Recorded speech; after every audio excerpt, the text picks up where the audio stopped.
Counter-Strike. A game that probably needs no introduction. Once a Half-Life 1 deathmatch mod. I tried to sneak through the door, man! Can't make it. Can't make it. The shit's stuck. Out of my way, son! Door stuck! Door stuck! Please! Has now become probably one of the biggest names in esport history. The game itself is about two factions.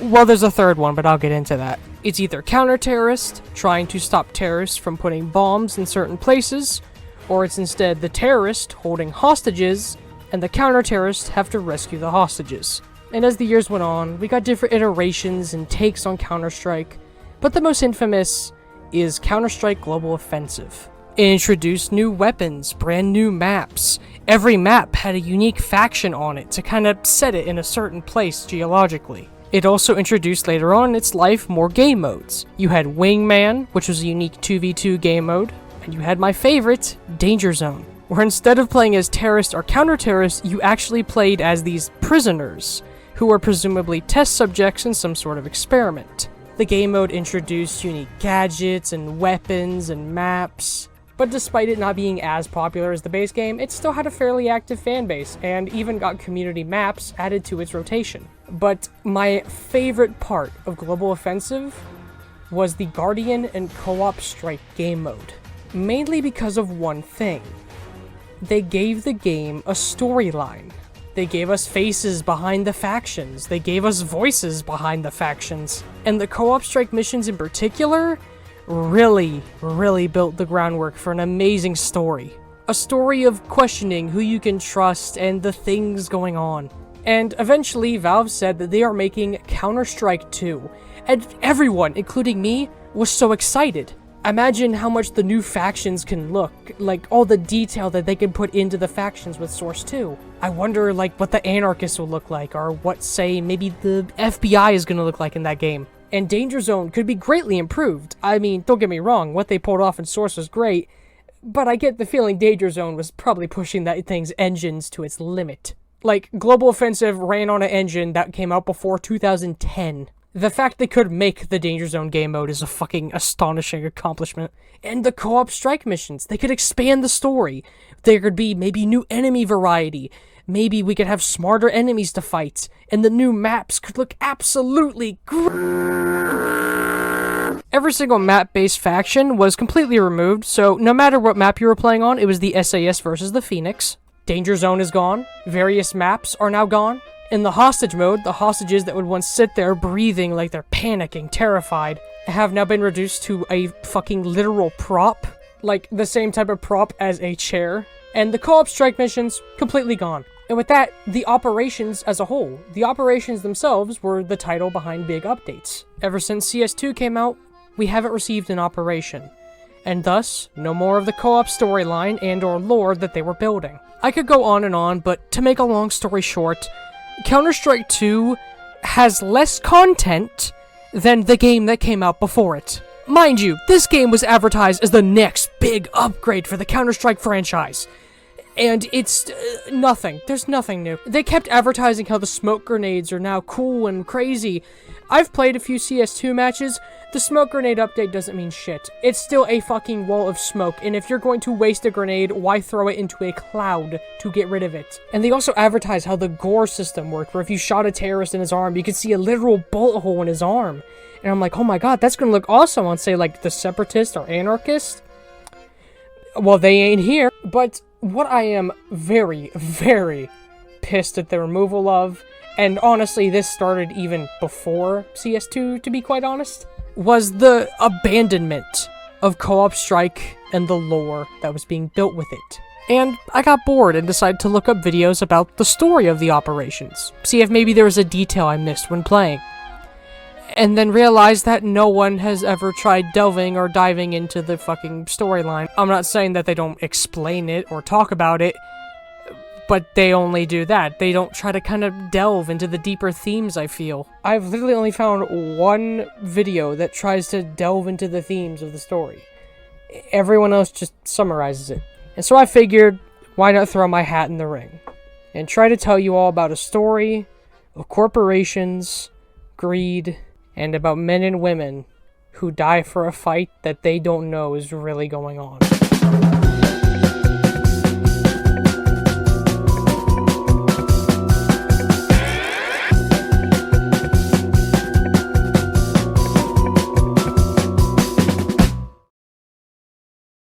Now, before the story begins, we need to set up the 4 main factions. Because these 4 factions kind of split into other little mini-factions with their own characters. We have the counter-terrorist, or CTs. We have the basic counter-terrorist unit that you play in the average bomb defusal or hostage map. Men and women. Well, only women if you buy the agent skins, because Valve doesn't make female characters appear in the base game. You have to spend money if you feel like being a woman in this game. But anyway, the counter-terrorists are men and women that are either defending their country or, depending on that said counter-terrorist faction, possibly doing this because it's law. And then you have the Coalition Task Force. These are top-of-the-line counter-terrorists. Like, if you thought defusing bombs and saving hostages was very, very important to keeping the world safe, these are the guys doing the real work. As a matter of fact, they are so skilled at their job that the Coalition Task Force only sends 2 people per mission. Hello, I'm Kotaro Izaki, and this is Carmen Cosianaro. Hey, it's my pleasure to inform you that you've been selected to join a special branch of the Coalition Task Force. Lucky you. Our missions do not follow the standard rules of engagement. We work in pairs, relying on teamwork to take out overwhelming force. Let's see what you got. These guys are so good at their job that they are sent in pairs. Although, to be quite honest, I feel like this was mainly done to kind of explain the wingman mode. And also, from what I've done research on and seen, it is presumed that the Coalition Task Force might just be the name for all counter-terrorists. However, they're seemingly only brought up whenever referring to the co-op strike and or storyline. In the base game, counter-terrorists are called counter-terrorists. But the main reason I think that the Coalition Task Force and counter-terrorist are 2 different kind of groups is because when playing as a counter-terrorist, every counter-terrorist is from the same country. The SAS is all from New Zealand. Come on, chop chop. Let's move out. Remove any doubts in your head.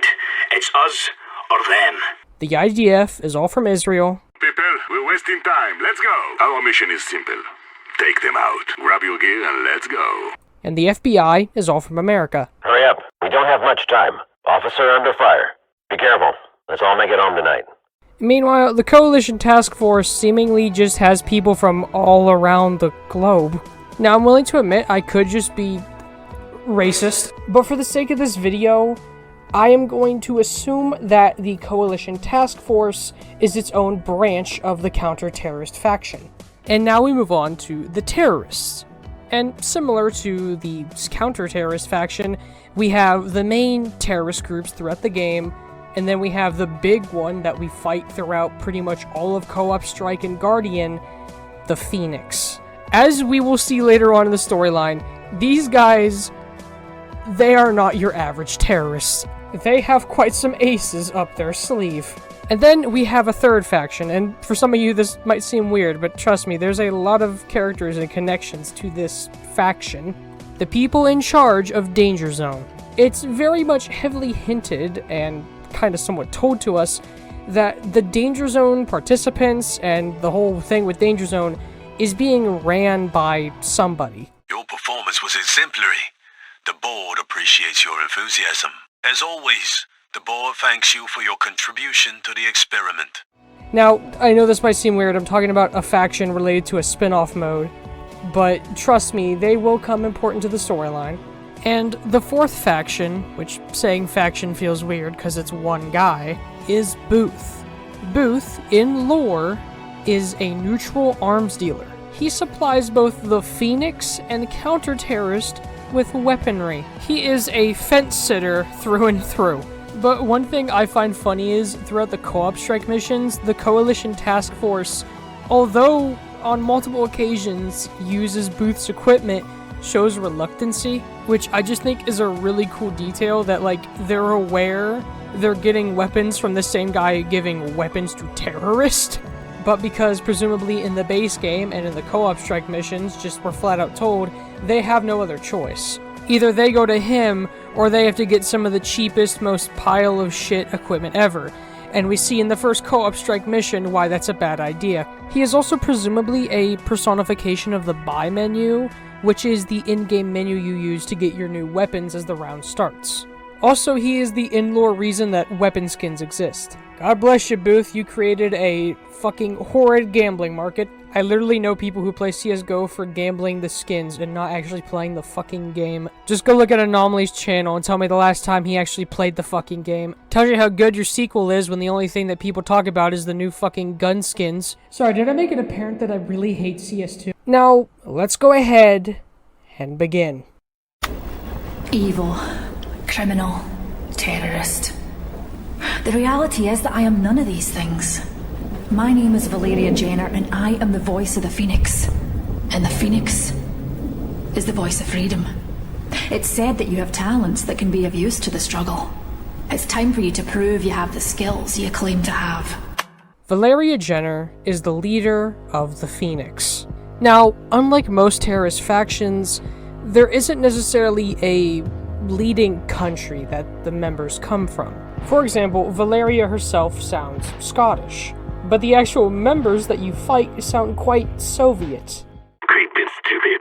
I'm going to kill them all. Да, конечно. You will cry like babies before you die. And when fighting the heavy units in co-op strike, they sound American. You'll be dead to the last man. Where are all the real men? We will end you.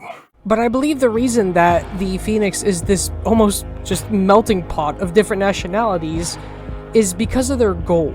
9 times out of 10 in the real world, terrorism is usually because of something happening to somebody's country and them trying to, I guess you could say, get vengeance or seek justice. Valeria doesn't want to help a country or destroy an enemy country. She wants to rebirth the world. Titans of industry all flock to the Elysee Resort. A temple of excess designed to coddle CEOs who made their fortunes on the back of labourers. They'd laugh as they clinked glasses full of champagne, each flute filled with 1 month's salary of their employees. But soon they would stop laughing. People want to believe that change comes from within the system, but you and I both know better. The system protects corporate stooges like Underhill and Murphy as they line their pockets promoting industries that cripple the common man. Today, their ivory tower begins to fall. To her, the world is a place of corruption and evil and greed. A world consumed by the top 1%. And she feels that the only way to ever really fix this is to basically just destroy the world and have us rebuild from there. Now, I am 100% willing to admit that this is a horrid idea. Resetting the world will inevitably just cause bad things to happen again. But it is a goal that is at least understandable. I need to preface this, I'm not defending terrorism. I'm just stating that her goals, when you think like a lunatic like her, make sense. And her goal is to basically just bomb and destroy any place that's ran by some sort of rich corporation. Now, obviously, to the outside world, these are fucking terrorist attacks, and due to the Phoenix's just determination and their numbers and their strength, they have been quite the target for the Coalition Task Force. Now, you see, the info I'm telling you right now, we only really found out during Operation Bloodhound, which was a few operations into CSGO's lifetime. And we find out that this little skirmish between the Phoenix and Coalition Task Force and Counter-Terrorist has actually been going on throughout the prior operations. You see, Bloodhound was the first one to introduce a proper story. The others were simply just challenges. References to the operation prior to Bloodhound are referenced throughout Bloodhound. And so, for the longest time, the Phoenix and Coalition Task Force and Counter-Terrorist would butt heads. But during one of these operations, there was a member of the Coalition Task Force who listened to Valeria. And something changed in him. I'm ashamed of the things that I've done in the name of my country, but I can't wallow in that misery. All I can do now is try to change the world. And yes, our new world will be built atop the bodies of the fallen, but change isn't easy. We aren't fighting soldiers. We aren't fighting peacekeepers. We're fighting learned helplessness. And when this sleeping world awakes, it will thank us. What you heard was Chase Turner. And what makes him such a unique character to me is he is the only character, as far as I'm aware, who now works for a faction that he used to fight. Throughout the rest of the storyline, the Coalition Task Force works for the Coalition Task Force. For the rest of the storyline, the Phoenix works with each other and works with Valeria. But Chase Turner is the only character who went from counter-terrorist to terrorist. Bro must have got auto-balanced mid-match. Back when he was a member of the Coalition Task Force, he was a very, very skilled member. But a fairly important detail we learn is that he was trained by a person named Sebastian Henke. I don't know if I pronounced his surname right, so I'm just gonna call him Sebastian. Sebastian was a high-ranking sniper in the Coalition Task Force, and helped to go ahead and train Chase. And during the first operation that featured voice acting, before we had Felix Riley, we had him. He basically served as our main narrator when doing the counter-terrorist side of the campaign. But anyway, back to Chase Turner. Chase Turner was a very, very skilled member of the Phoenix. His skills from the Coalition Task Force are greatly helping him go above the ranks of the rest. One of Chase's first objectives upon defecting from the Coalition Task Force was to capture a gonzo journalist, Alex Kincaid. Alex Kincaid himself was a journalist trying to cover these events that had been going on between the Phoenix and the counter-terrorist. But during Operation Vanguard, Chase Turner goes ahead and captures him. And for over a year, Kincaid would be kidnapped and held hostage. And from here, Operation Bloodhound begins. Chase's former trainer, Sebastian, has went ahead and made Chase Turner a key target to assassinate. The man we hunt is Chase Turner. He was a friend to many of us, and a protege of mine. The most gifted sniper I ever trained. Valeria's words have twisted him beyond recognition, and when the time comes, it will fall on us to put him down. Let's begin your training with the SSG-08.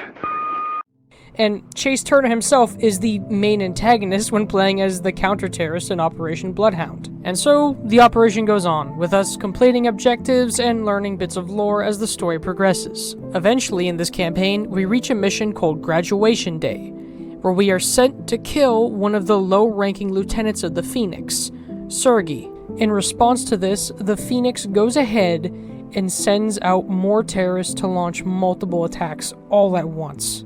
And during this, they capture a man called Lord William. Also, here's a fun fact about Lord William.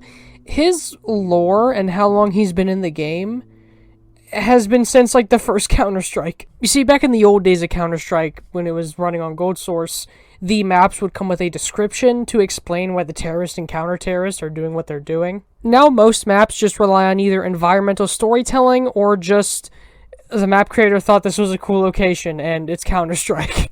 But Lord William was apparently the owner of the map Cobble and Chateau. Apparently in the lore, the terrorists managed to bomb Cobble, but Lord William survived and then moved to Chateau. However, this then became the terrorist's next target. And then in Global Offensive, we find out he's been a major backer for the counter-terrorist, and then Chase Turner goes ahead and captures him at Cobblestone. Not Cobble, Cobblestone. And I just find it funny that they took what was probably the map creators just real quick, property of a guy named Lord Williams, fuck it, map description, and took what was probably just somebody's very quick thoughts and turned it into a character who, because of his background, actually has some stake when it comes to him dying or living here. But anyway, we learned from the terrorists, they captured him and put him down.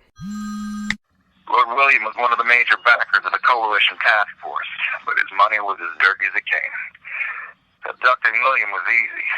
Waiting for evac, that was the hard part. The capture of Lord William is one of the Phoenix's greatest triumphs. Turner led a small unit to William's estate, dragging that snivelling worm out from his ivory tower. The Coalition Task Force tried in vain to save him, but Turner laid them low with the SSG-08. With one of the Coalition Task Force most major backers dead, the importance of killing and putting down Chase Turner grows even stronger. As this all goes on, more and more hostage situations begin to occur throughout the entire world. Turner knows we're getting close. He's making a move on various soft targets all around the globe. He wants to use these hostage scenarios to divide the Coalition's resources and pick us off one at a time. Now, the way that Sebastian phrases this about how these global attacks are dividing the Coalition does kind of give credence and proof to the theory that the Coalition Task Force is the counter-terrorists. But what I personally think is that the Coalition Task Force is just the higher-ups and, top of the top field of the counter-terrorist. The other counter-terrorists that we play as, although fucking are brave men and women putting their lives on the line to protect their country, are nowhere near as high-ranking and as tactical as the Coalition Task Force. And then that mentioned that they're launching these attacks around the globe. Now, it could be possible that these are, in fact, just the Phoenix. I mean, hell, go on the wiki and look at the Phoenix Connection's appearances when going to the global offensive maps. Yeah, they're kind of attacking the whole fucking globe. But that leaves you to question the other terrorist attacks throughout the game. Are these just separate terrorist attacks, or were they staged by the Phoenix with help from other terrorists? So for now, let's go ahead and just assume that when Sebastian says that the Phoenix is all around the globe, he means the Phoenix is all around the globe. For now, the other terrorist factions either are working with the Phoenix, or they're just separate events. As of now, we don't have enough info to prove either or. But for the time being, I'm just going to assume that these other terrorist attacks are just other terrorist attacks. But eventually, they managed to go ahead and track down Turner. This is the moment we've been waiting for. We've confirmed that Turner is among the operators at this hostage situation. If you see him in the engagement, don't hesitate to take him out.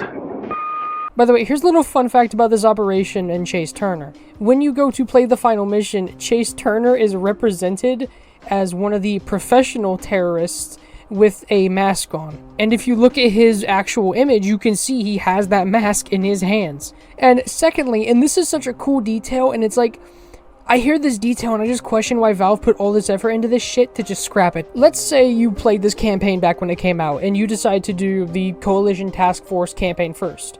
Well, any and all briefings with Chase Turner wouldn't make sense because you killed him. So most of these missions have an alternative briefing for if you kill Turner. And to me, that is just such a cool detail. We've launched 5 unsuccessful attempts on Turner's life. He evaded us twice by using bad intel to trap us. If that happens to you, you need to be prepared for anything. With Turner dead, you can bet Valeria will be looking for vengeance. Being able to adapt will be key to your survival. Nice to meet you. I'm Chase Turner. I wish I had time to give a fancy speech, but we got a problem. Sebastian Henke has sent an operator named Jackson to assassinate Valeria. We have to stop him. Nothing is more important than her survival. Turner is dead. Struck down by a father who couldn't bear to see his son outshine him. A reckoning will be coming for Mr. Henke, but for now, I want him to hurt like we do. I've located one of his star pupils, an operator named Jackson. Find him, kill him, and bring justice for the Phoenix. And it just makes you wonder, Valve put all this effort into these operations, and then CS2 comes out and there's fuck it.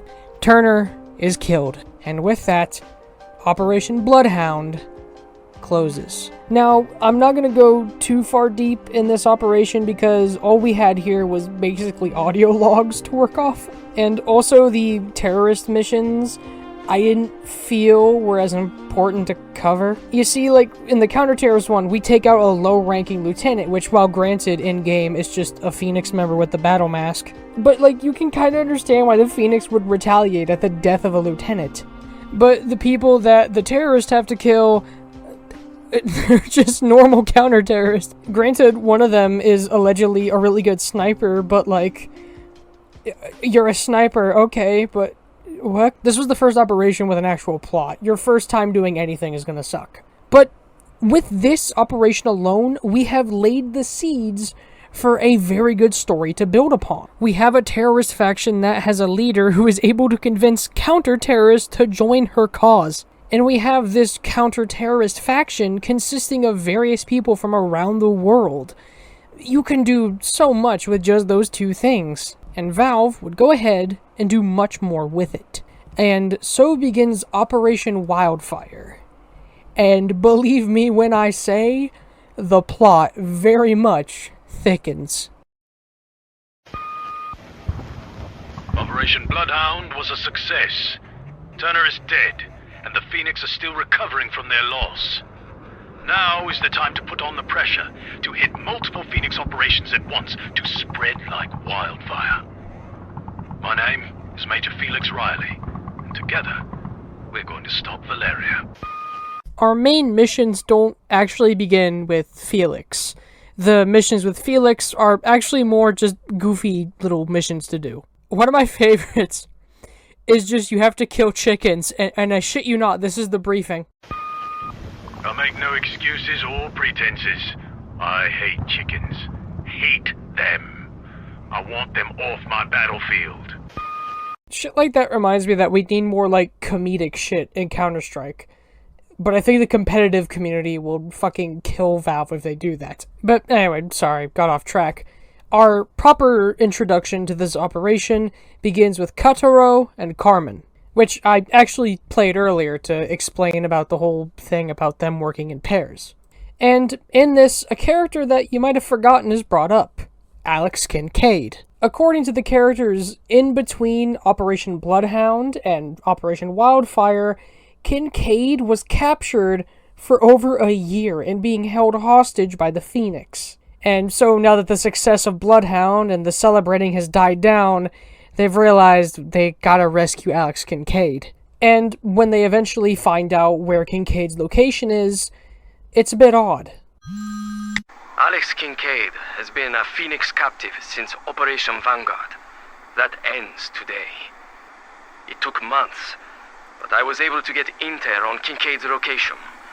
A cement factory, owned by industrialist and Phoenix sympathizer, Franz Kriegelt. Get in the factory and extract Kincaid. Once he's safe, we'll find a way to nail Kriegelt. Kriegelt will play a very important role in the story.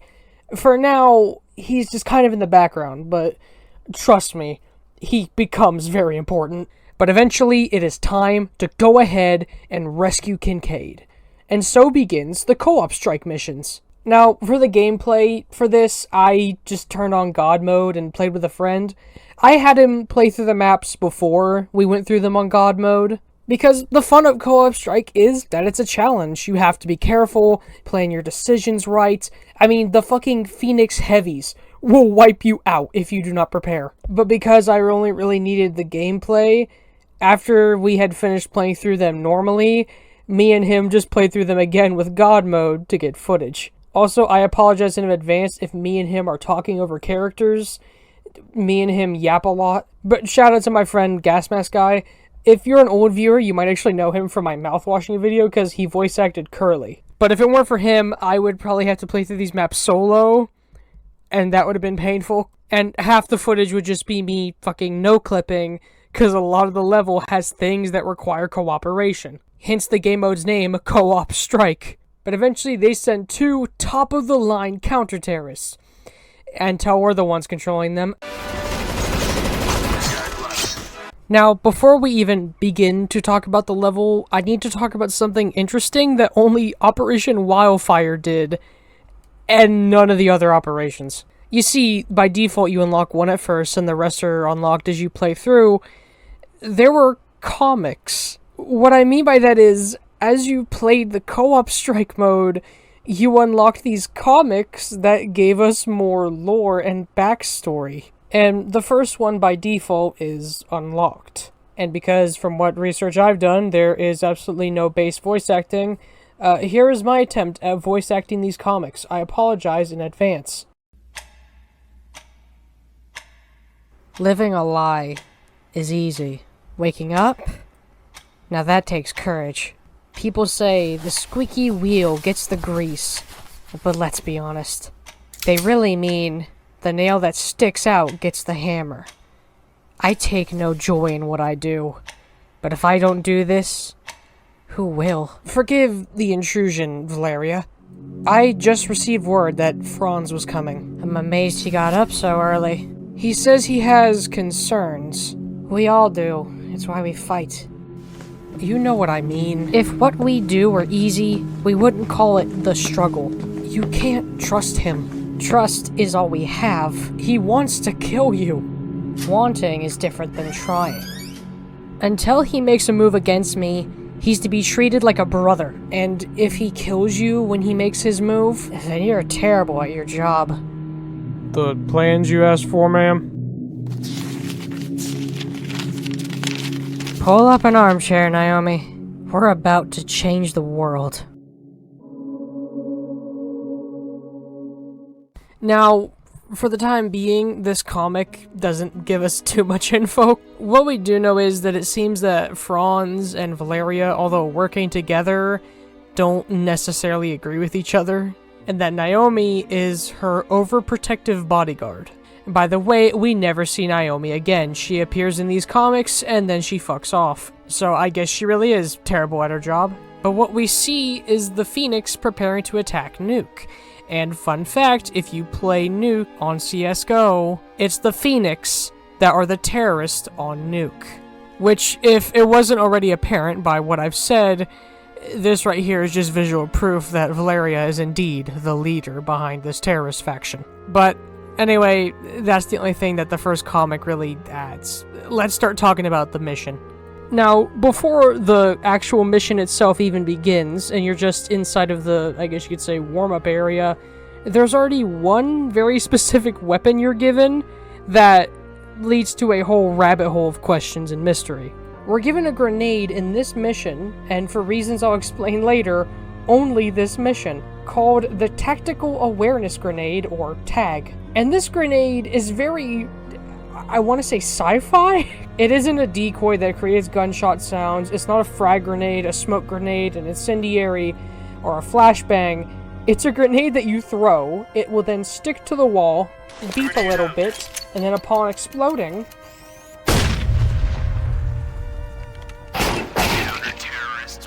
lets you see the enemy's position through walls. It is the most unique item, I think, ever in Counter-Strike history, and like I said, for reasons I'll mention later, we only get it in this mission. But there's something I want to point out about this grenade. On the grenade is this logo, and if you were to play Train or to play Nuke in CSGO, this logo appears in those maps. And apparently this is a logo for a company named V Shipping Corporation, which seemingly implies that these are people giving the Coalition Task Force weaponry.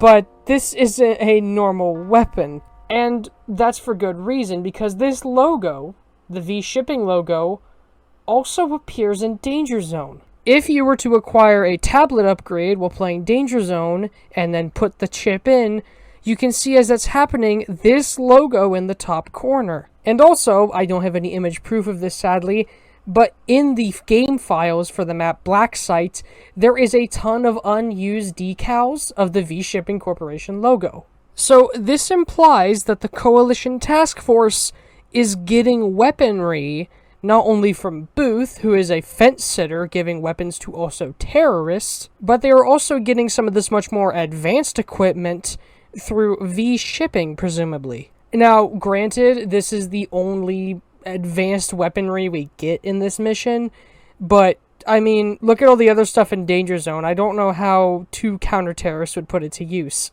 Like imagine if Felix gave us the bump mine that literally lets you fly across the map. Like, yeah, that's gonna totally help you get in there stealthily. It was pretty much the only, I guess, viable sci-fi tech they could use. Now, this in of itself brings up a bit of a moral question here. Should the Coalition Task Force really be getting their weaponry from people running, well, the Hunger Games? Now, granted, we can assume that these prisoners are there for a reason. As a matter of fact, if you take a really close look at the Danger Zone subjects, they're actually just a reskin of another terrorist faction. Now, granted, this could just be asset reuse. I mean, a lot of props in CSGO maps are actually Left 4 Dead props. At least in the early years of CSGO, a lot of it was Left 4 Dead props. Now there's been a lot of custom props made for maps. I mean, Black Site, even the rocks that make up the ground are a custom prop. But then it makes you wonder if Valve would say, for the first Danger Zone map, make all these unique props, why just do an asset flip when making the prisoner model? So we can kind of just assume that the people in the Danger Zone game mode are terrorists that are being imprisoned, and then are being forced to work on these experiments. I want to remind you, we're not even talking about the actual mission of us going into Kriegel's factory yet, and we've already got this brand new plot point that is spiraling into me talking for like 4 minutes. Anyway, to try to make that a bit more brief, the logo on the tactical awareness grenade that we receive in this mission is the same logo seen in Nuke and Train, and also the same logo when going to upgrade your tablet in Danger Zone, implying that that company, V Shipping,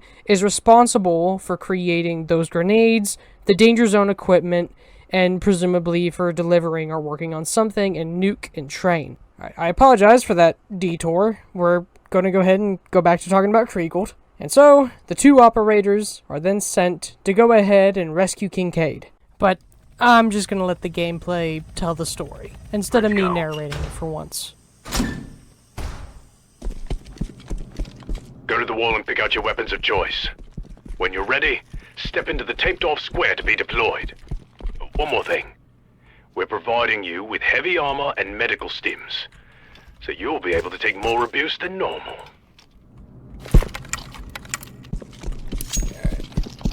Oh, show them the secret room as well. Oh, yeah. I don't know if I'll mention it. The hard mode. Just mention that, to use hard difficulty, you literally have to go out of your way. Yeah. So Probably, like, hey, man, I could probably can, say that when I'm like sucking off this game mode, because that's definitely what I'm going to be doing.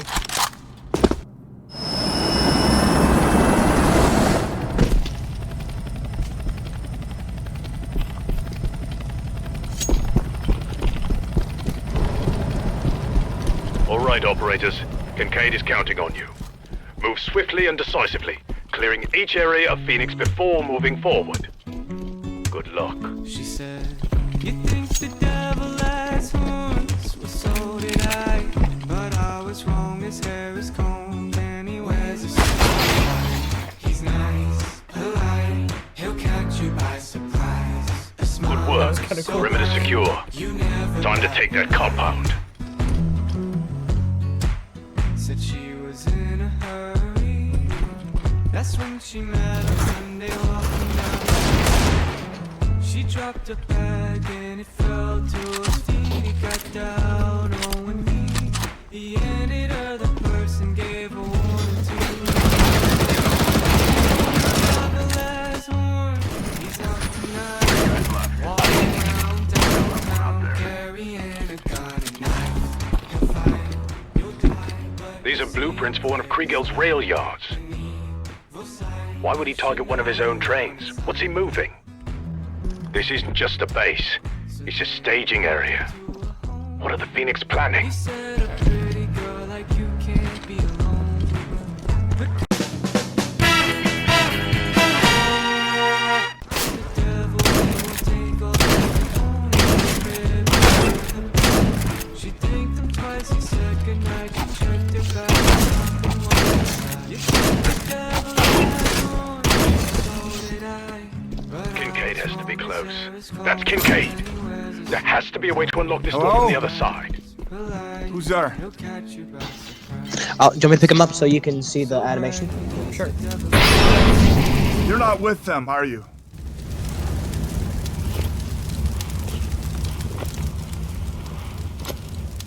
I thought I was gonna die here.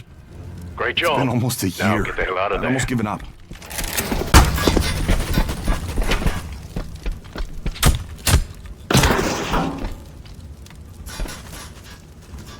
I have spent the past year profiling Valeria for her propaganda pieces. I know her better than anyone. I can help you stop her.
we've extracted Kincaid. I could get used to things going our way. Evac will be there in 60 seconds.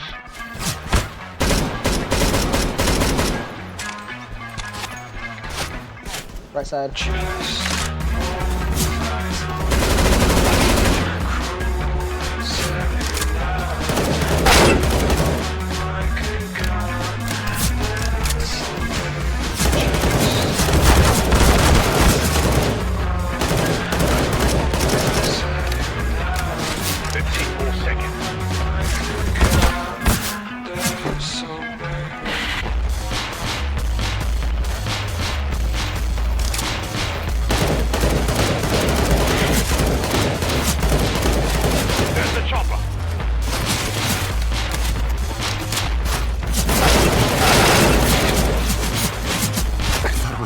Let's get you home.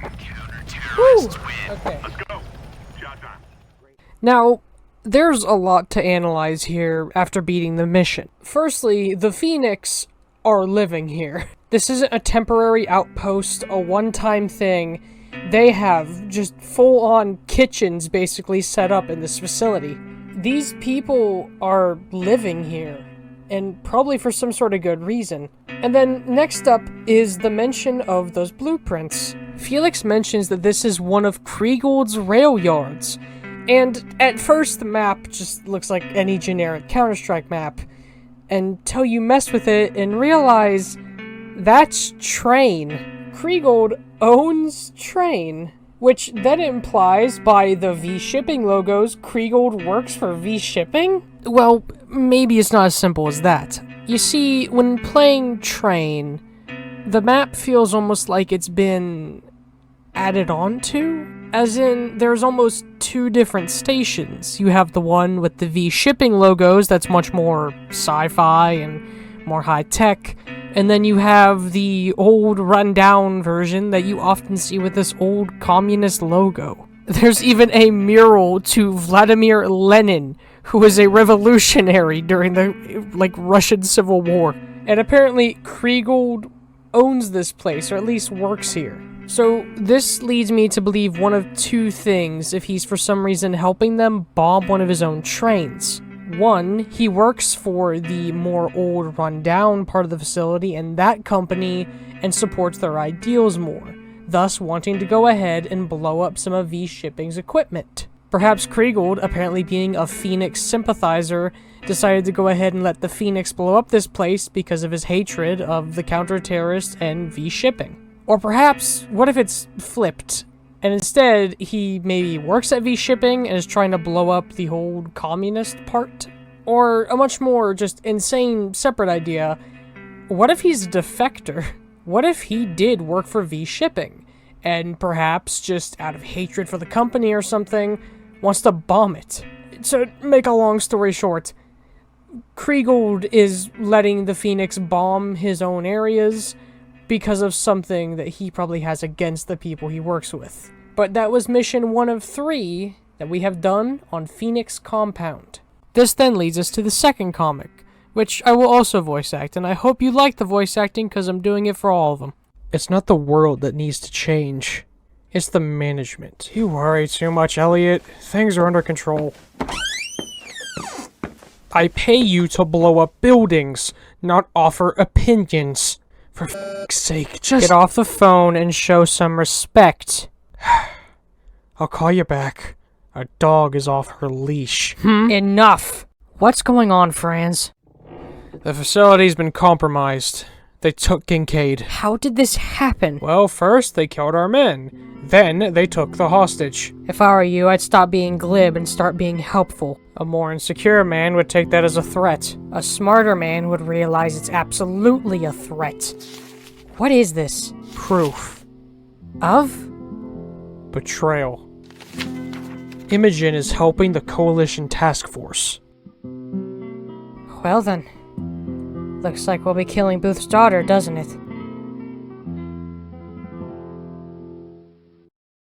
Yes, Kriegold has a face. I don't just have to keep mentioning his name and not having a face for a reference.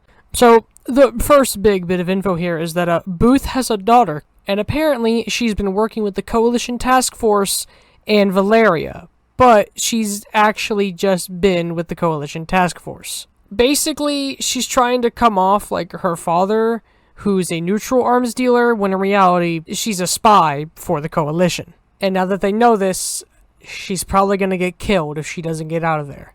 Now, after all this, and we rescue Kincaid, we actually get to hear a few mission briefs of him talking. Kriegel is wielding the Phoenix like a sword, using them to target industries he's competing with. In one of our interviews, Valeria told me the Phoenix weren't finished destroying Lord William's legacy. They're looking to attack all of his estates. So, what I kind of theorized earlier about him using the terrorists to help him with an enemy was true. He is using the Phoenix to basically get rid of his opponents. This was also confirmed in the comic when he literally said, "I pay you to blow up things." So, he is just a dirty businessman using literal terrorists to get rid of his competition. So we can assume that his competition was the people in Train. But for now, we don't know who. It's either the old Soviet company or V Shipping. And also, after this mission, there is an audio log that we can hear that talks about that person Kriegel was on the phone with, Elliot. Kotaro, what are you doing? Following the money. We're not authorized to— You, of all people, don't get to lecture me on procedure. Valeria has been using Elliot Kingsman's goons to bolster her numbers, and now we have proof. I'm going after Kingsman. Are you with me or not? I'm with you. Elliot is apparently a mercenary, and I've tried doing research, and from what I can find, it is heavily implied that Elliot is a member of the professional terrorist faction. Now, I must admit, my info for this is from a feature in the game that was not ever released, which was wearables, which basically originally was going to be a thing where people could wear cosmetics on their character, but Valve, I think, decided to change this into the agents instead. But on that, they have specific descriptions for some of the counter-terrorist and terrorist factions, and one of them is named Pro, which, you know, means professional. And the description there states, backed by an unknown but well-financed organization, the professionals are seasoned private mercenaries that won't hesitate to gun down any opposition for a price. So this means that we have the professionals, which are just mercenaries, and actual terrorists trying to stop the Coalition Task Force now. You think the plot's getting messy now? Oh, brother, you got no idea what's in store. But this just once again shows how fucked up Kriegel is. Not only is he willing to work with terrorists to get rid of his competition, but if that ain't gonna do the job, he's willing to just buy mercenaries. Now, let's go ahead and get back on the missions. So now we've went ahead and froze and are tracing down where Kriegel's money is from. And presumably, he is getting some of this money, or giving it, to mercenaries, aka the professionals. Now, for a good brief moment in time, these two actually just literally stop existing in the story. Like, Felix literally thinks they went AWOL. And unfortunately, this is the last operation to have these briefings of sorts. So, either they died or just went missing, or they did find the leader of the mercenary group. From what research I could do, though, after this, they just go missing. Which kind of sucks, because I like their voice actors. But with the info that Kriegel has been going ahead and using his money to help fund the Phoenix's weaponry, yeah, they need to put a stop to that money. We just got the full debrief from Kincaid. Franz Kriegel is using his business as a front to help finance the Phoenix. But if we're going to start freezing his assets, we're going to need proof. Now, I don't like sending you back into the Lion's Den, but this is our chance to deal some lasting damage to the Phoenix. Good work extracting Kincaid. Hopefully this will go just as smoothly. You need to gain access to Kriegel's computer, download his business files, then upload a Trojan so we can follow the money. No more helicopter. Sad. Oh.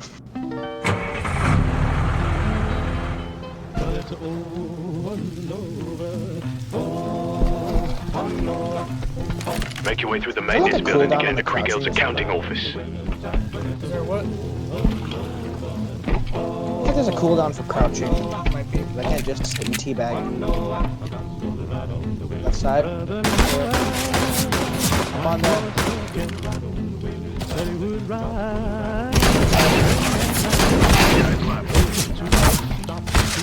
Got more company.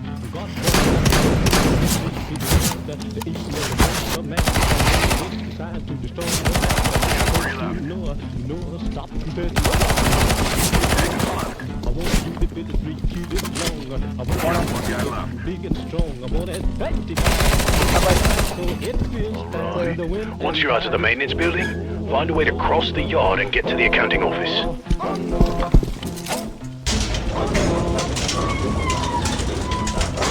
Right side. Contact.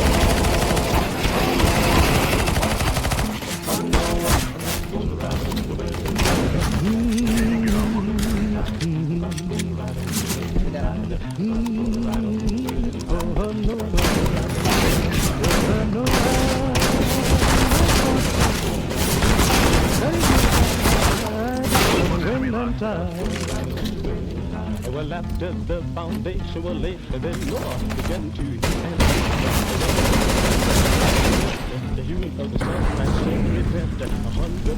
Once we start downloading their data, they'll know exactly where you are.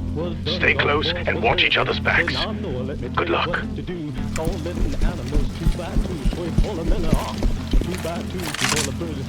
Program's working. Hang tight while we copy the data over.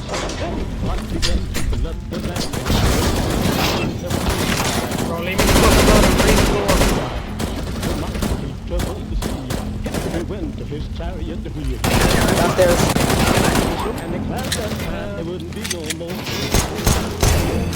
It's done. Just as I run out of primary ammo, perfect. You've got what we needed. Make your way to the rooftop. We'll extract you hot.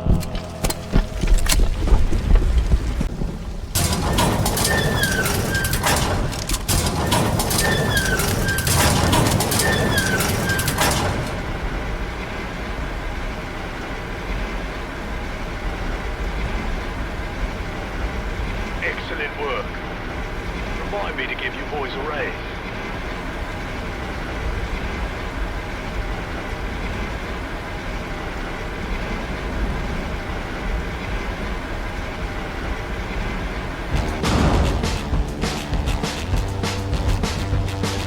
We got incoming. Left side.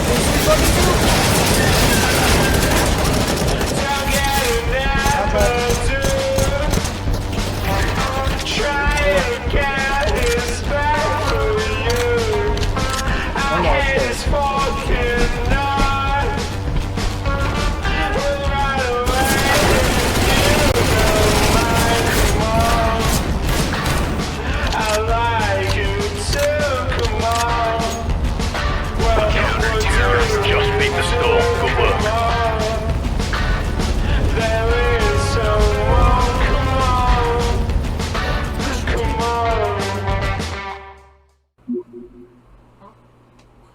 Wait, what? Oh my god. Oh my god, Counter-Strike 2 had an update? Shit. Oh, is my entire video irrelevant now? Fuck. It's new weapon skins, and now you can spectate your teammates' inventory while playing the game. Also, the grenades have new sound effects. Glad to see Valve's priorities are in the right place. Wait. When you go to mess with the weapon skins, you can see a censored image of Booth's face. Oh my god, the lore! The lore's coming back! The future of Counter-Strike, everybody! The future of Counter-Strike! But, anyway, after that mission is yet again another comic. And once again, I hope you enjoy my voice acting. Starting a war with Booth I'm not starting a war. I'm putting our house in order. How Booth responds is up to him. It's Imogen, not some random employee. How do you think he'll respond? He's a businessman first and a father second. I'll take my chances. We've lost Kincaid. They've stolen data from Kriegel. Now's the time to be decisive, not sentimental. If you've already made up your mind, why are we flying to the compound? I could just make a call and... No. Like you said, she's his daughter. I owe it to him personally.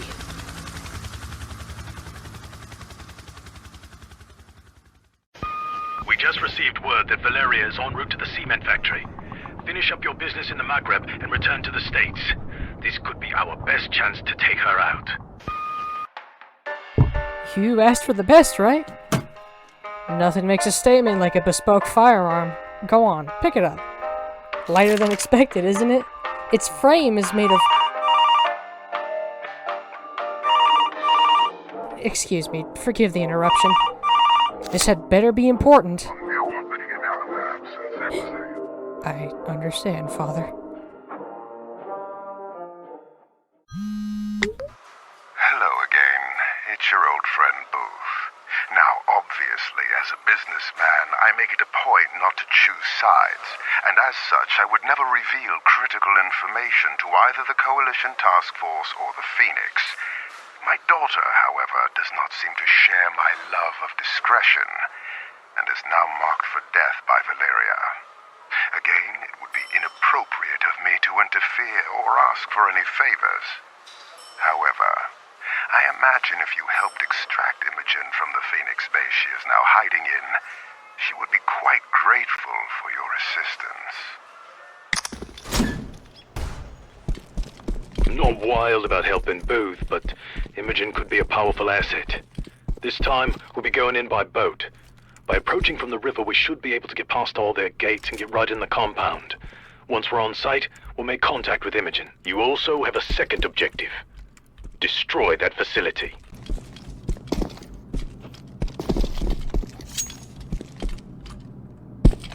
Now we get a boat. Indeed. Alright, now we gotta shut up for a good hot minute in this next segment. Imogen, can you hear me? Thank God you're here. I don't know how much longer I can listen to Valeria drone on. Our people are on site. Where are you? The motor pool. I'm hiding in an APC. Hang tight. We're on our way.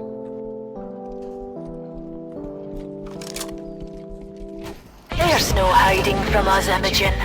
We'll find you and make you pay for your treachery. Failure can be forgiven. Betrayal will always be met with death.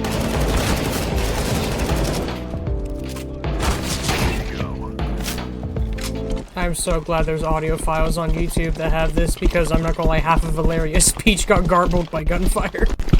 Maybe that's you probably, unless it already has the radio crackle, you can probably add I wasn't spoken for. There'll be time for jokes later. Let's get you out of here. Great. Let me get out of this APC. No, stay in the vehicle. You'll be safer inside. My people will escort you out of the facility. You don't have to sell me on not getting shot at. You have any ideas on how to take this place out? What do I have to work with? A couple hundred kilos of plastic explosives? What if I told you we only had 2 packs of C4? I'd say you're woefully underfunded. And I would agree. And then tell you we still only have 2 packs of C4. I'll see what I can come up with. Find Imogen and bring her to me. Anyone who plays a part in bringing this traitor to justice will earn my favor and be rewarded.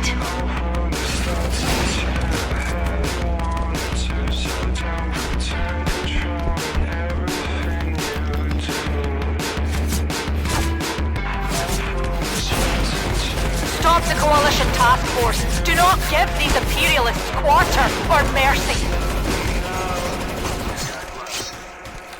Wait a minute. We never sold you any C4. Your father's not the only game in town, Imogen. You're buying explosives from Huxley. That snake oil salesman sells inferior product. We'll be lucky if this thing doesn't explode while we're on site. We can argue about inventory later. Stay focused on the task at hand.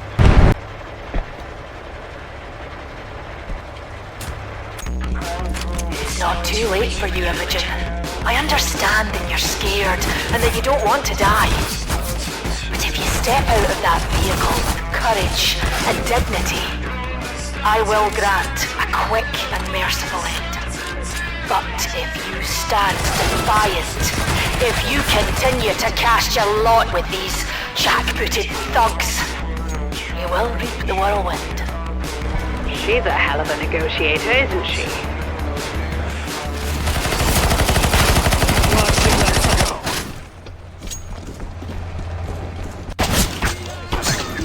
I got him. Oh no.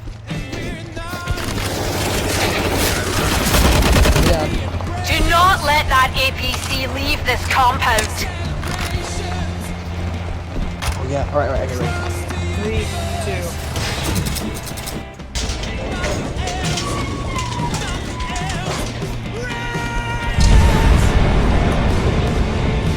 Why'd that bomb go off early? I already told you why. Inferior product.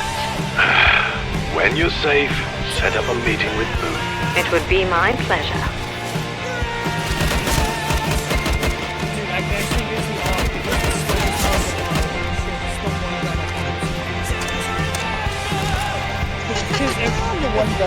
every other gun. Imogen, I know you can hear me. And I want you to understand something very clearly.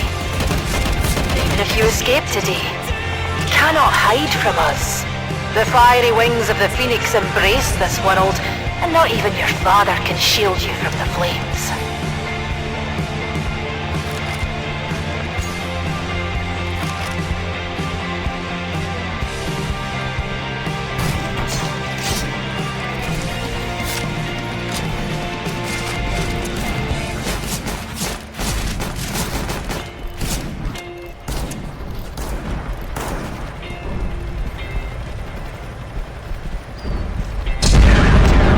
Back to base. We'll check for Valeria's body later. Good work. Being a father is impossible. You do your best to protect your children, to give them a life better than your own. But children seldom want your protection, and they are willing to prove they don't need it.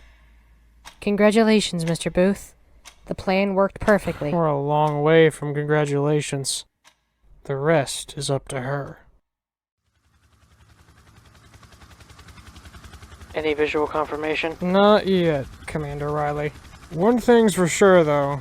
Even if we didn't get her, we did some good. We're under fire! Woods! Jensen! Status report! Damn it. Woods, report! My condolences, Commander Riley, but your men won't be checking in anytime soon. You must be Valeria. Did my charming accent give it away? No, I can hear the crazy in your voice. I look forward to killing you, Commander. Let's get out of here. Maybe now you'll agree to slow down. It's time to rest. We have a nuke plant to destroy. Now, we're not done just yet. We've entered, basically, the epilogue.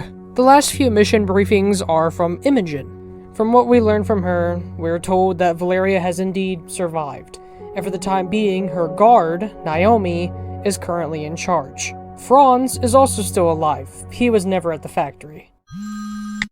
Franz Kriegeld was Valeria's heir apparent. It's his money that helped finance the operation, and he felt he should be in charge.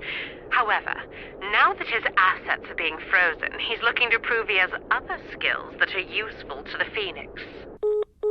What these other skills are, we find out in this next, well, the operation after the next operation. I'm gonna skip over Operation Hydra, because from what I could do research on, nothing happens.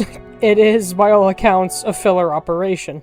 You know, I just wanted to put it out there that you are doing a great job, and I will feel personally responsible if you don't come home.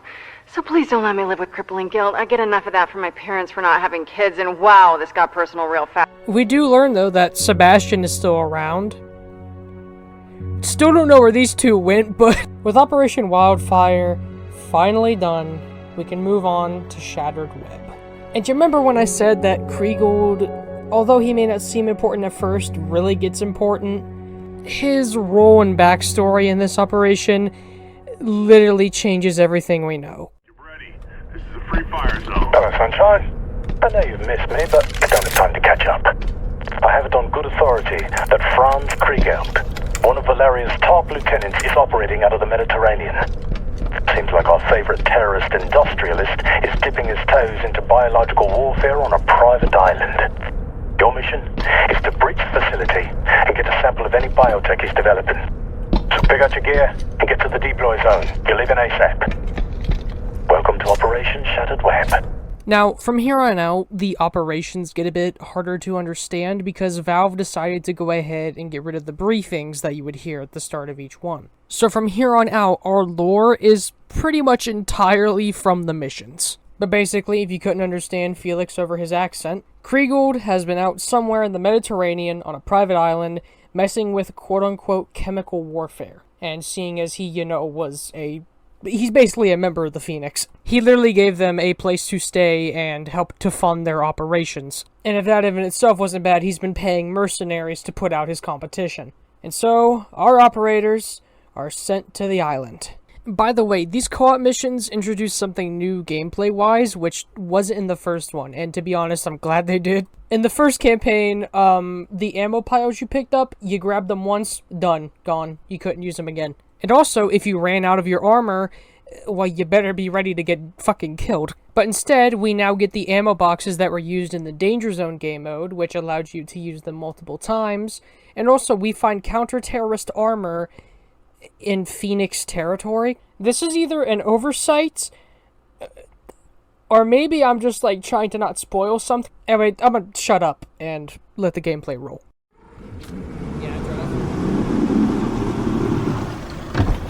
My source says the samples are being held in the tunnels beneath the Kasbah. Get in there, take a sample, and get out before anyone knows we were here.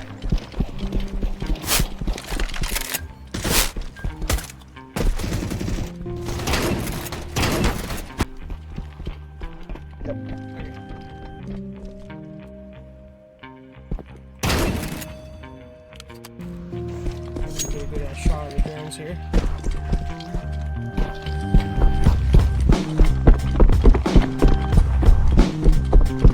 Alright, there's the Kasbah. Secure the area and find a way into the underground tunnels.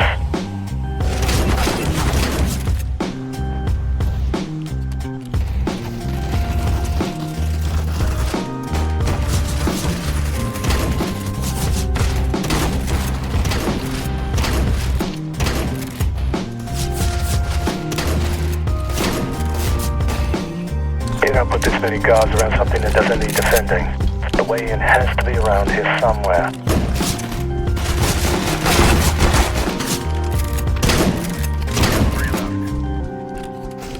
Heavy.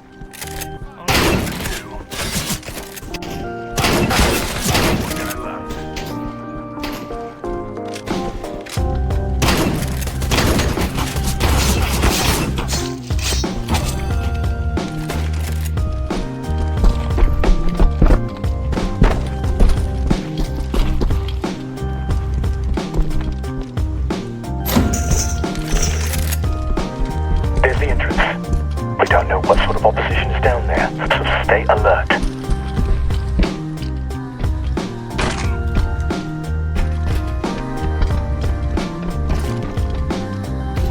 I'm gonna do what's called a pro gamer. The tunnels are causing interference. I'm gonna have to go dark until you're back out.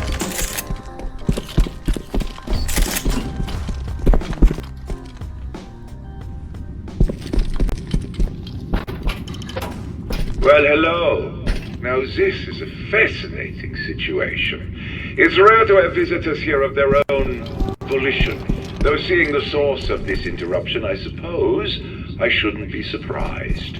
Felix truly has an eye for talent, doesn't he?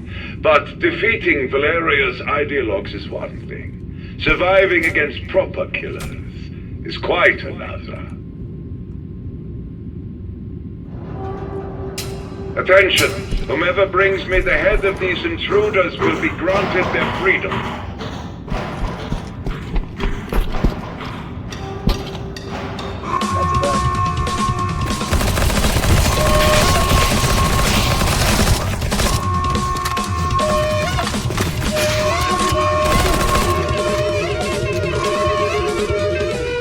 Let's see who the lucky winner is.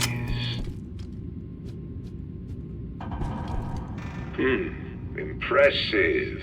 Your talents are wasted by serving Felix. You have so much more potential. If you survive, perhaps I can show you what you're really capable of.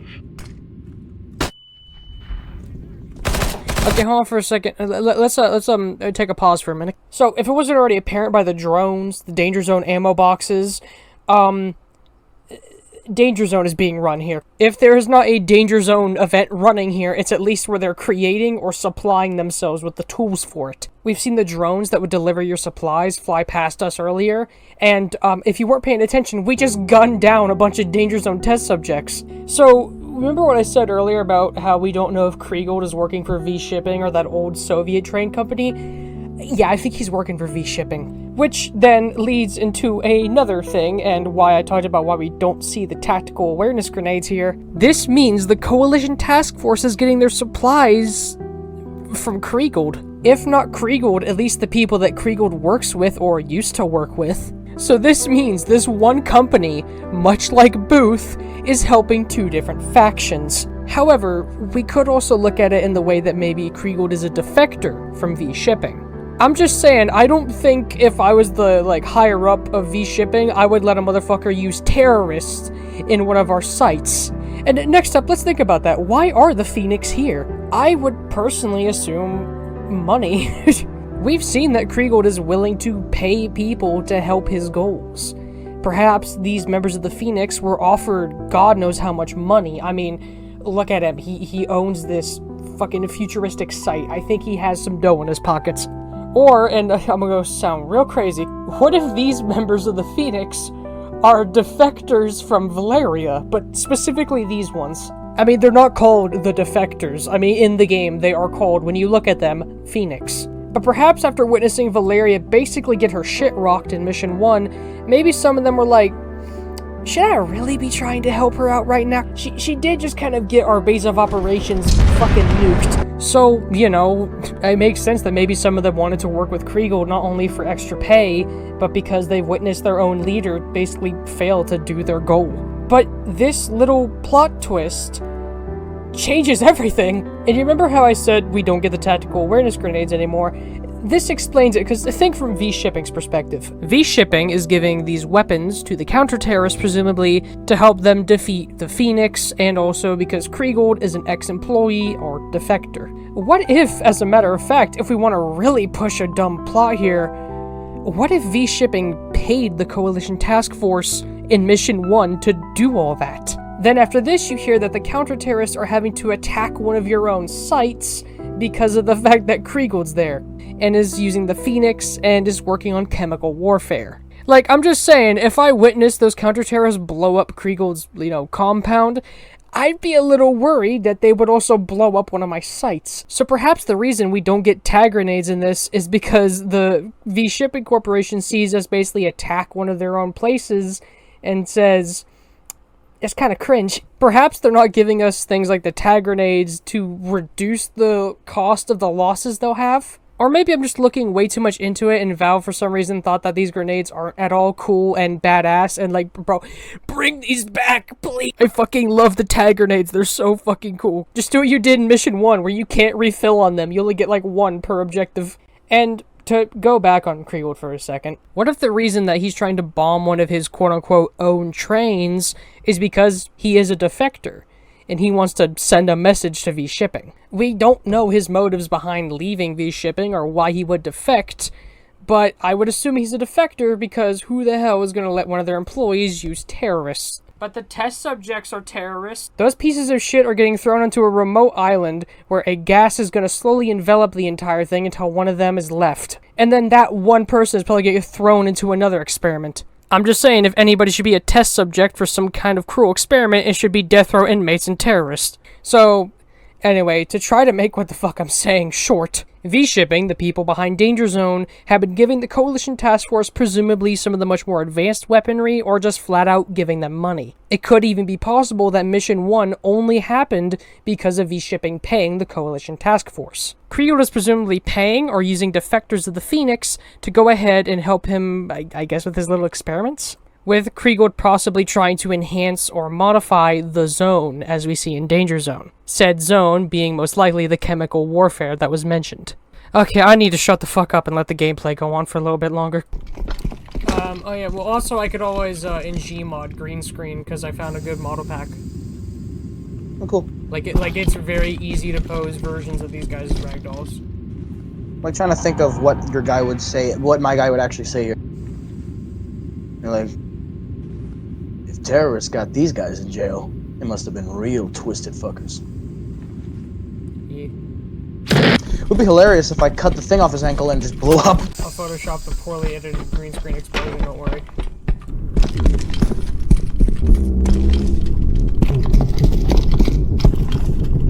Oh look, it says here, test subject deposit. Do you hear the ambience in the background? It sounds like fucking Striders from Half-Life.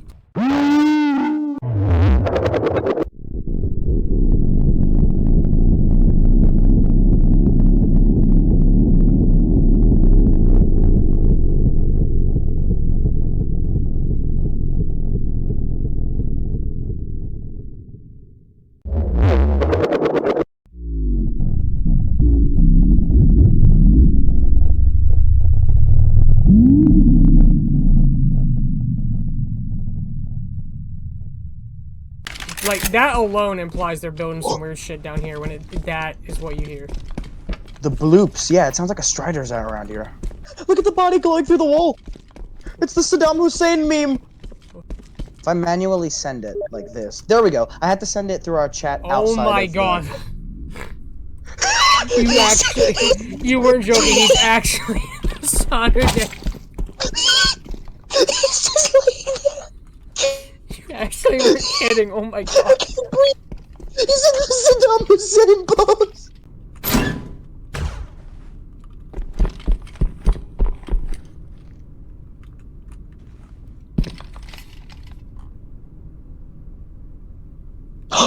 The cure for COVID! And so you found what you were looking for. But consider this. Why do you think Felix knows so much about this place? Perhaps you don't have the whole story. Perhaps I am not the demon he is making me out to be. I am in position.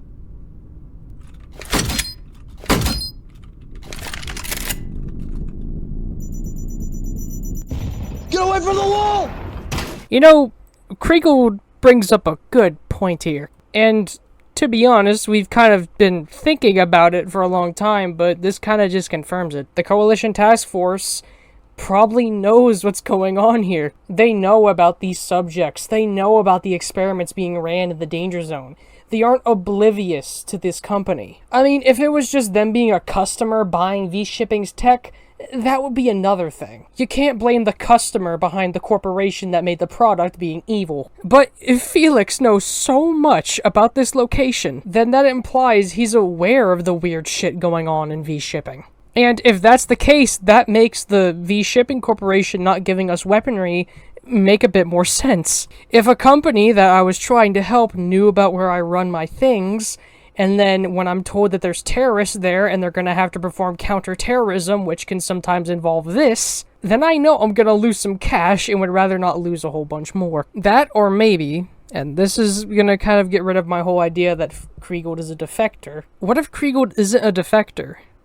What if V-Shipping is fine with this? They're fine with terrorists working there. Perhaps the V-Shipping, us killing terrorists, is less helping them, but getting rid of free labor. What if V-Shipping is equally as fucked up as the terrorists? Now, I know I've kind of tried to imply that the test subjects are terrorists being detained and used for tests, but what if they aren't? What if perhaps some of these prisoners, maybe not all of them, but some of them were just people who had a crime that led them here? What if they, I don't know, robbed a bank and killed a bunch of people because they were so broke that they needed the money? What if they stole because they needed food so bad? And however extreme their crime was what led them here. In that case, these are just people. Granted, people who have done fucked up things, but probably for a reason that can be kind of looked at as either good or understandable, at least in their headspace. I want to reiterate, I'm not defending crime or terrorism. I'm just saying when you put yourself in that person's shoes,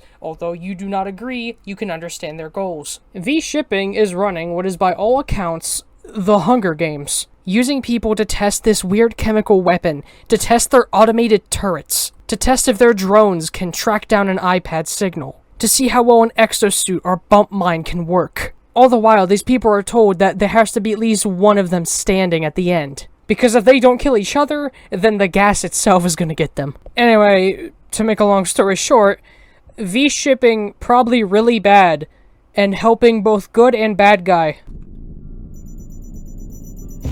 Get away from the wall!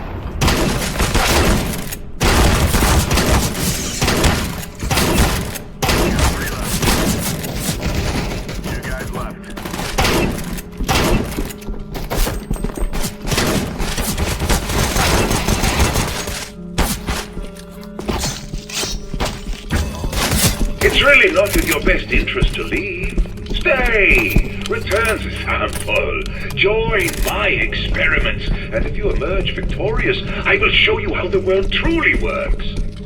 You could be so much more than Felix's cat's paw.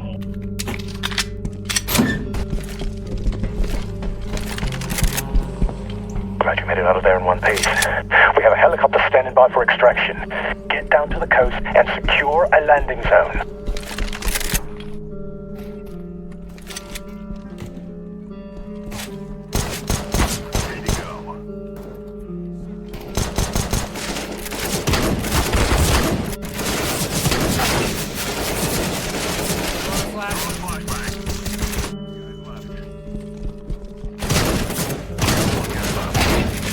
There's a helipad nearby.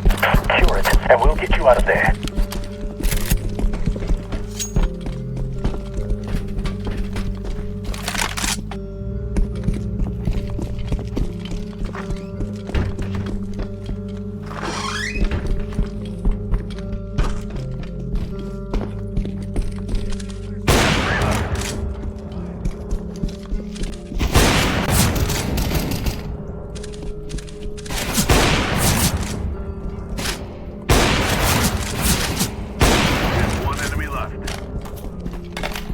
We missed him. Oh, there he is! Sneaky little shit. Great work. The helicopter has been dispatched. ETA 1 minute. There's a crane all the way back out If I there. may have your attention, if you do not stop these intruders, And you like an will oil rig find or something over that yourself way. in the next round of experiments. Brief little break here. I want to mention that line where he says that you'll find yourself in the next round of experiments. That might imply that what I said earlier about them being defectors, or people who want to work with him because of pay, may actually be false, and these are technically just prisoners without the jumpsuit. Perhaps he imprisoned them here, so he had 1, cheap bodyguards, and 2, if you run low on test subjects, just toss them a jumpsuit and slap on an ankle bracelet.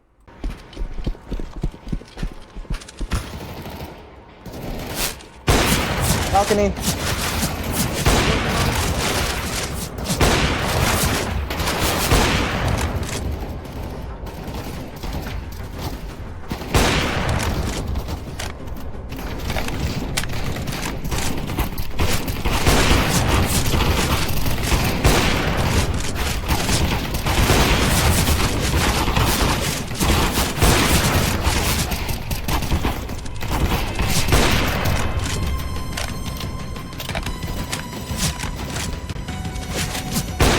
Maybe I'm not motivated properly. This should help. Incoming missile.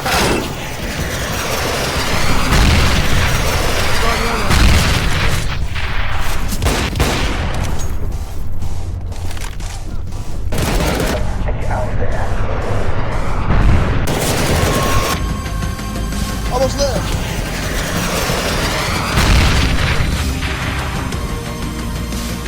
Pick it up. You need to get out of there now.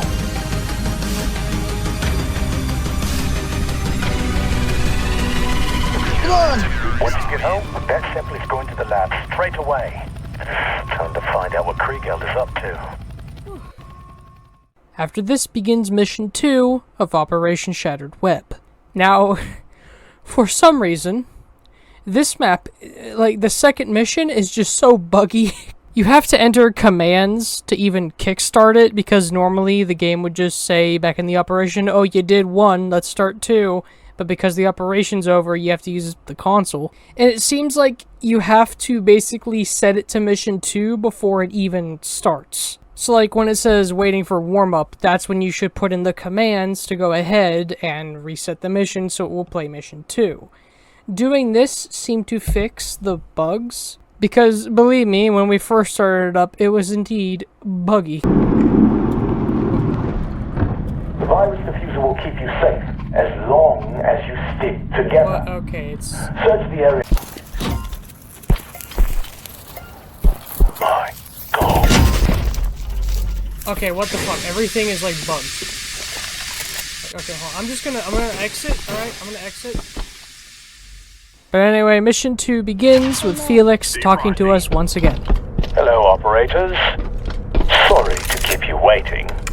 I know you are as excited as I was to make another move against France's operation, but analysis of the virus sample is taking longer than expected. Good news, though. We're making progress. And we found a way to temporarily diffuse the virus cloud. We need you to go back and destroy any virus production facilities present on the island. And if possible, capture or kill Franz Kriegeld. We've equipped you with stronger radio receivers this time around, so you should be able to receive communications from me even underground. Alright? Gear up and get to the boat when you're ready. Now, when we start, we're given a weapon called the Repulsor, which helps to go ahead and keep the zone away from us. However, you and your buddy have to basically beat up each other's ass while somebody's holding it. And looking at the model, it doesn't seem to have any connections to V-Shipping. Granted, this could be an item from V-Shipping, seeing as it is related to the zone from Danger Zone. And if it is from V-Shipping, perhaps all that shit I said about V-Shipping no longer wanting to work with us could be wrong. But Aiden, Felix said we invented this. We found a way to temporarily diffuse the virus cloud. Well, I don't know if part 1 of this mission gave you any clues, but he ain't exactly the most trustworthy person. Or maybe this was actually just invented by the Coalition Task Force. When going into the files for CSGO, specifically looking through the props on Gary's mod, I noticed that the Repulsor is in the Survival tab, which is where all Danger Zone items are loaded. So perhaps it was going to be used in Danger Zone, but then was repurposed into Co-op Strike, or maybe I'm just looking way too much into this. If you came to this video expecting a simple explanation of the story, why are you on my channel? But basically, I think the Repulsor is one of two things. V-Shipping actually doesn't hate us, and decided to give us this as a way to help defeat Kriegeld, or the Coalition Task Force built this device themselves, using the research they gathered by inspecting the zone, aka the chemical weapon, and found out how to repulse it. Hence the name of the device, the Repulsor. And the chemical weapon itself, what the fuck is it? When you get near it in both Danger Zone and in the Co-op Strike missions, it makes this crackling noise like fire.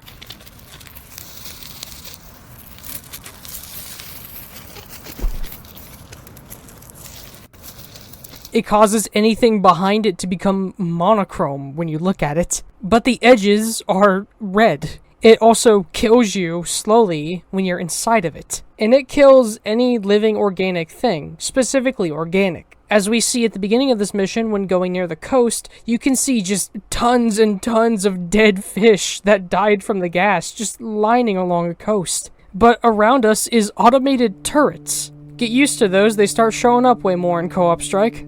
Which either hints that they were set here before the bombs fell, or Kriegeld had people that also had repulsors go out and put the turrets out there. Although judging by the look of this place, I feel like these were set here more for when a Danger Zone experiment was being ran than for actual protection. Maybe this area itself that we're entering is from the aftermath of a Danger Zone test. But anyway, whatever chemical this is, it certainly is strange, which is honestly pretty normal for V-Shipping with some of the other weird shit they've made. But anyway, the two operators, one of them armed with a repulsor, go ahead and set out to invade the facility. The virus diffuser will keep you safe as long as you stick together. Search the area for a way into the bunker complex and proceed with the mission. Good luck, operators. We're counting on you.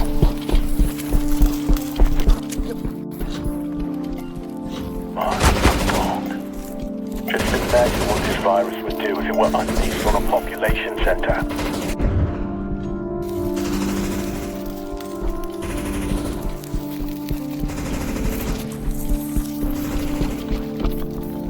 There's the entrance. Proceed with caution. This place has got to be crawling with Phoenix.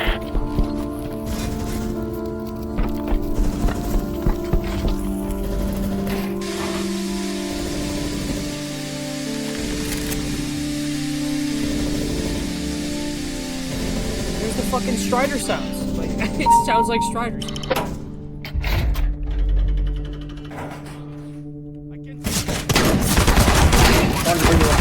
For no reason other than just to carry it around. How the hell do we get out of here? What the fuck? There is. We just go to the door. The door.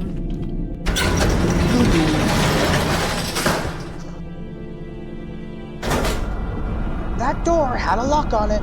Quite the operation they had going here. Greg!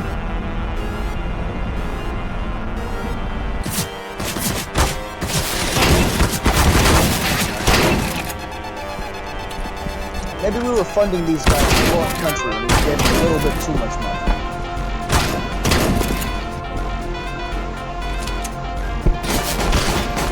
Left side.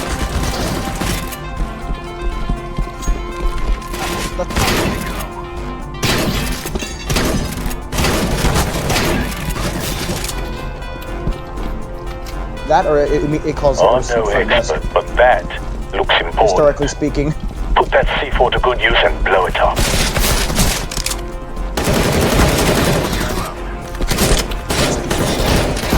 Upstairs. Over here. I'll put it on there.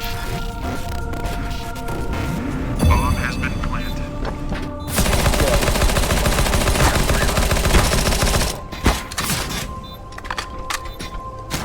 Bad guys left.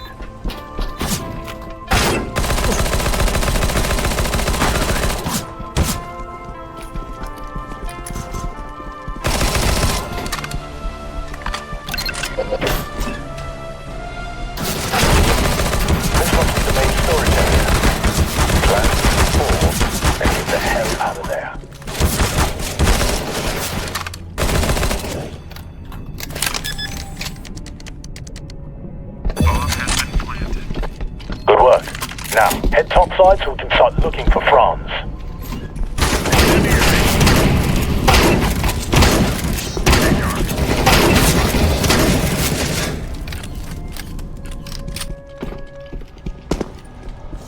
Three, two. The elevator's invisible again. Look up. No oh idea shit! what that is. They're punishing our stupidity.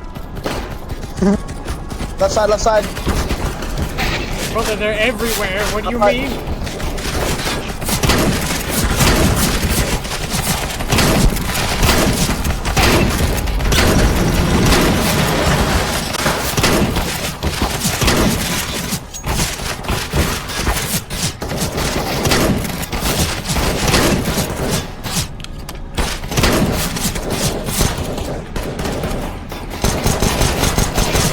Are you not far enough in the elevator?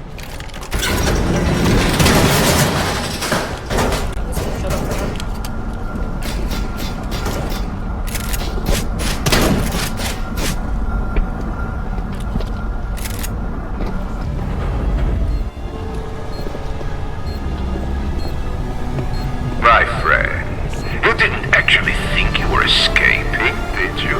Make no mistake, I am still in control here, and this place will be your tomb. Boop.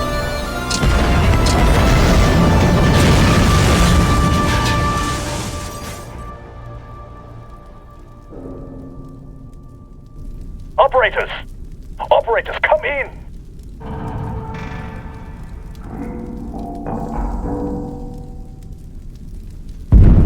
Thank God you're alive.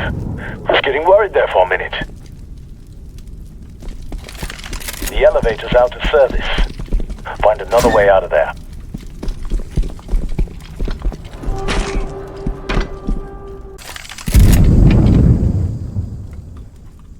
feels like a straight up Call of Duty mission.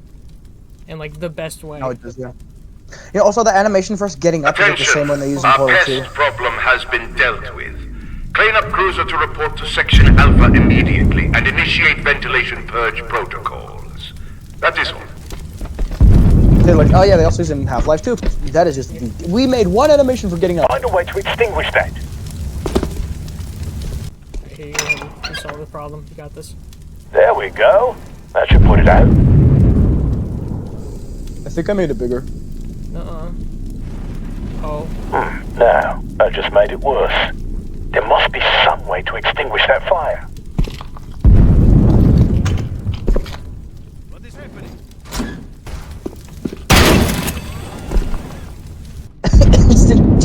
That man died faster than he could fucking process. Alright.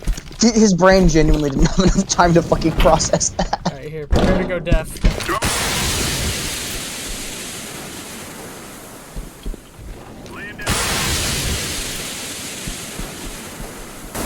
Very resourceful. I'm impressed.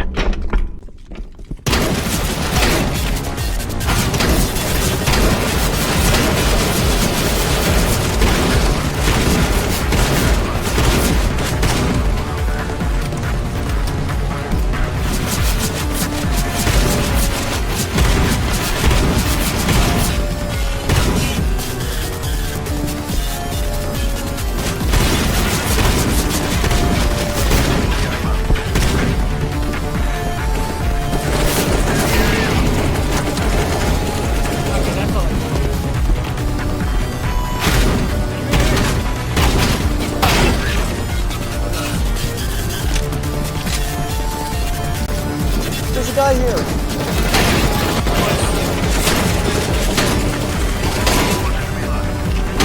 There was a guy here.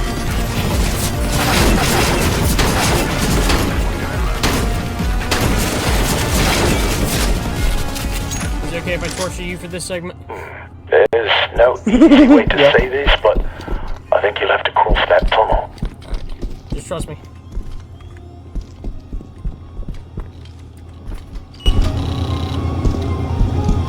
I just realized there's a fucking radio in this room playing the Kazatsi Kick music from TF2. I need to hear that. Right over here, there's a fucking radio playing the Kazatsi Kick music.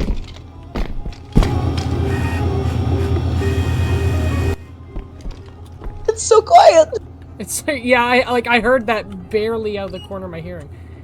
Oh my Neuron activation. I'm just gonna be blended like. Ready? I'll look up it. You have my complete faith! Ah! Oh god! Ah! Wrong way! Ah! Reverse it! Oh god! Not like this! My God! Who disabled the ventilation purge? Start it back up again before this place fills up with noxious gas!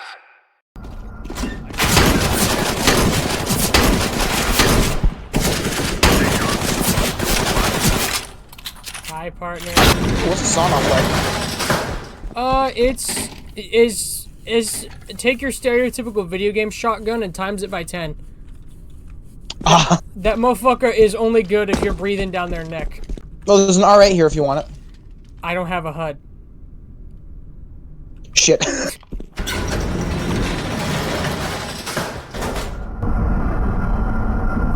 Oh, I probably shouldn't have left my AK. Oh, well.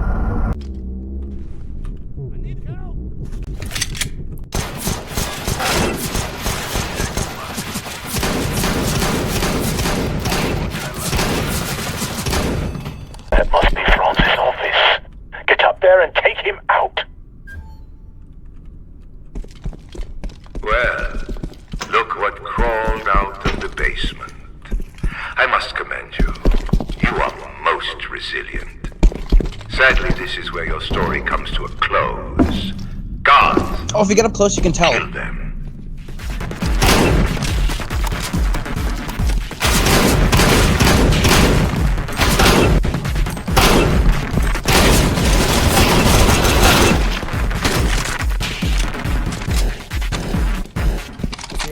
both get I need you to M249. start yapping just a little bit less.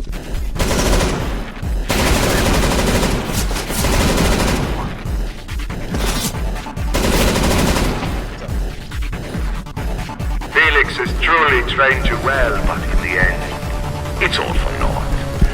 I will not be taken. Not today. Not ever.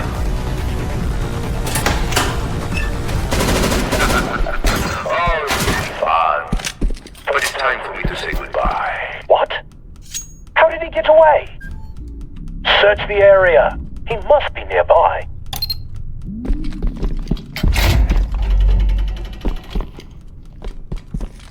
That's it. Get after him.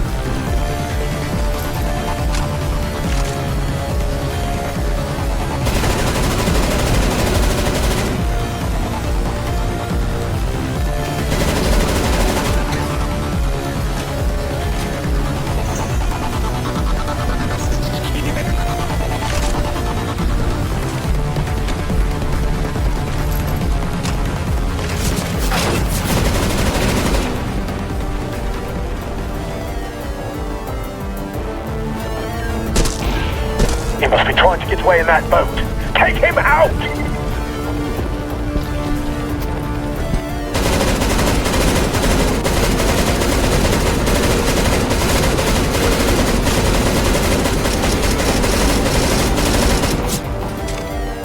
Down there, by the docks. Light him up. Friendly fire! Focus fire on the boat. Cut the chopper.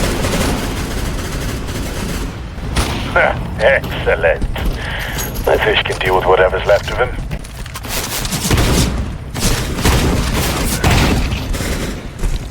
Good job, man. Good job. Well done, operators. The facility and France have been neutralized. Get back to the ship for debriefing. And some much-needed R&R.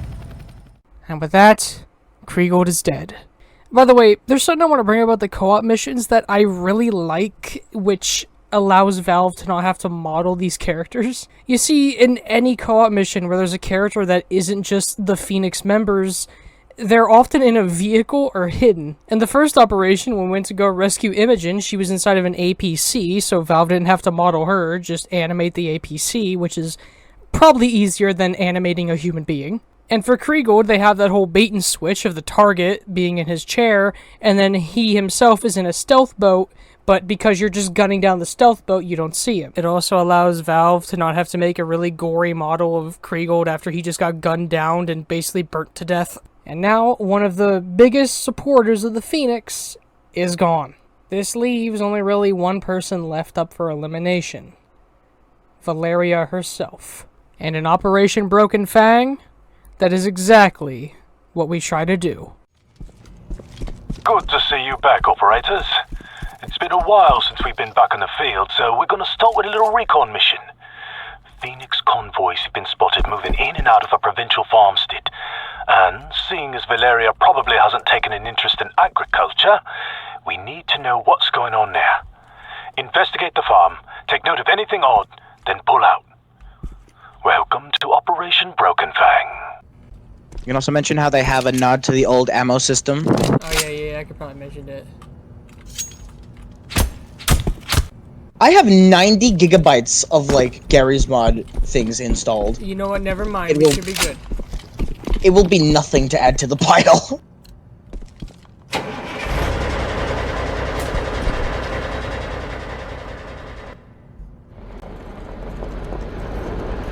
Coming up on a location now. Get ready to dismount.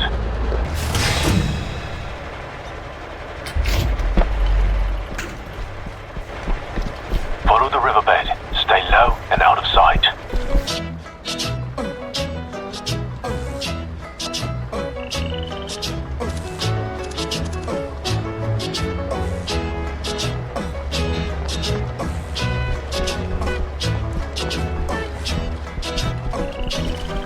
In the summertime, when the weather is hot, you can stretch right up and down the sky.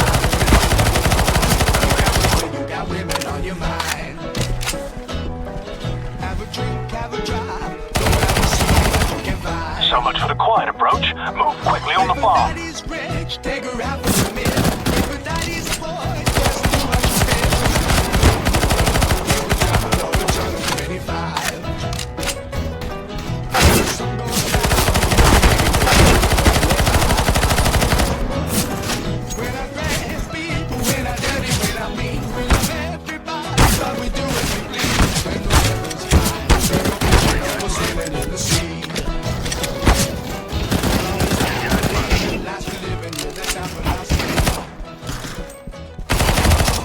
Now, as we actually approach the barn, things start to get a little strange. What the hell are the Phoenix planning?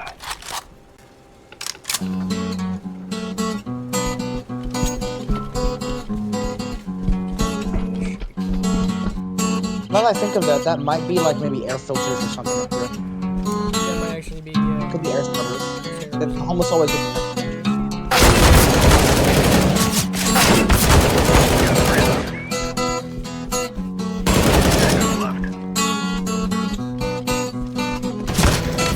I heard a cow, but we never see any cows. I have God mode. Shit. I have God mode. What's the? Before you move on to the next area, there should be one guy left.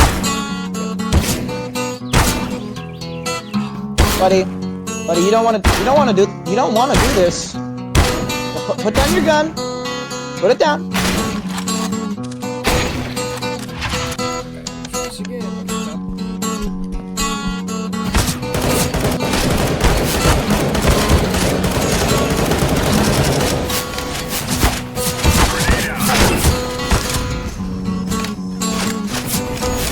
They all went flying.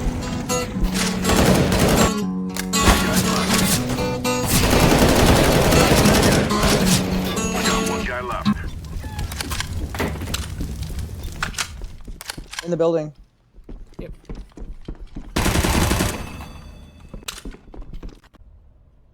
I'm no expert, but that does not look like regular farm equipment. Well, what do we have here? Oh shit.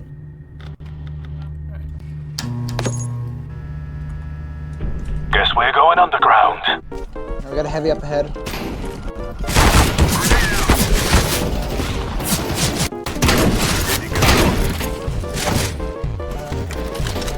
We have one enemy left.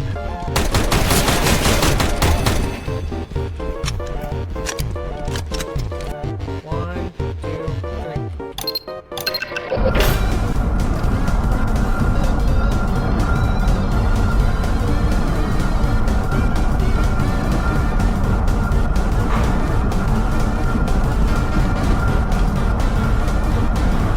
Oh no. Overlapping seam of the texture right here.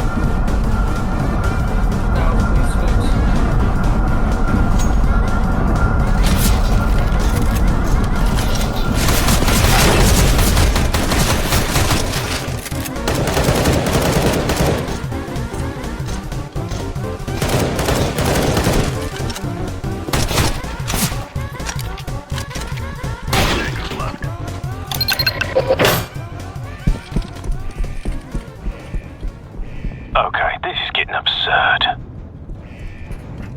So, you remember what I said near the beginning of the video when I said the Phoenix isn't your average terrorist faction? This is what I mean. These people have built basically an underground laboratory underneath a barn. This is on the same type of level as shit that Kriegel would do. And, spoiler alert, there's no hint that V-shipping is even involved. It's kind of implied that all of this was done by the Phoenix.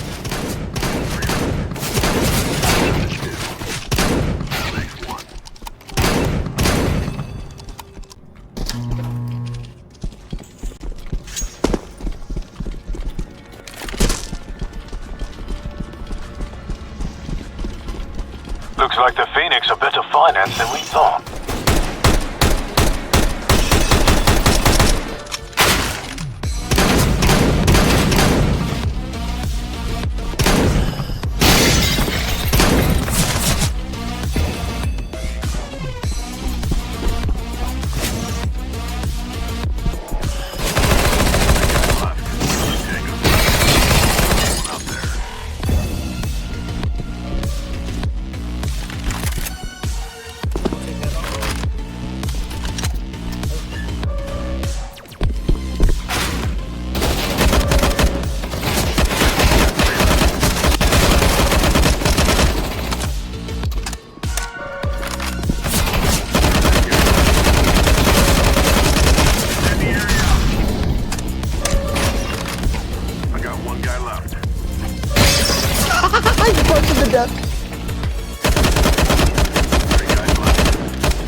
have to breach.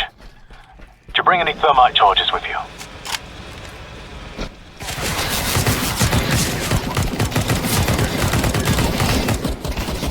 Never mind. Get out of there and get back to the APC. We need to rethink this.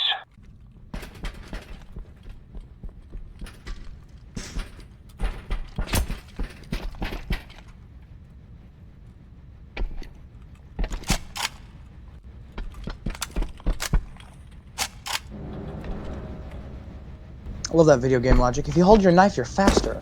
But still Excellent. the same weight. Cross your fingers, it leads to an exit.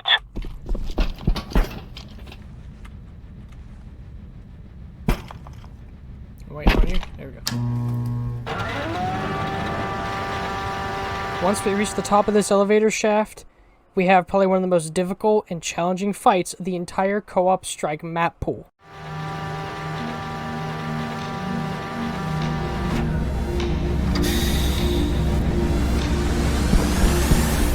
Well, it would have been handy if we found this first, now wouldn't it? Believe me, the advanced team is going to hear about this. Extraction should be there any moment.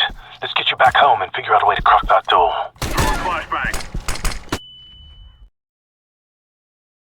Hamster. Nah, I'm kidding. It would be cool though if we had a giant boss fight. I love when video games acknowledge like the stupidity sometimes of stuff, like how we could have started here, but we didn't. Now, that's not the entirety of the third mission. You see, unlike the first two, this is actually divided into two separate maps. Like, not even like where you hit a console command to load the next level. No, these are two separate map files. And when you play the second part, you see why it was divided into two. I was hoping to find a way to breach the Phoenix facility without having to ask Booth for a favor, but desperate times and blah blah blah. The point is, we've got the explosives we need to knock Valeria's front door down. It's time to finish Operation Broken Fang.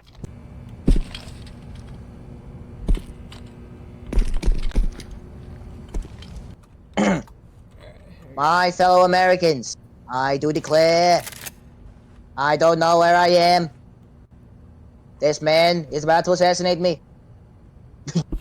I was so tempted to shoot you there, but I decided not.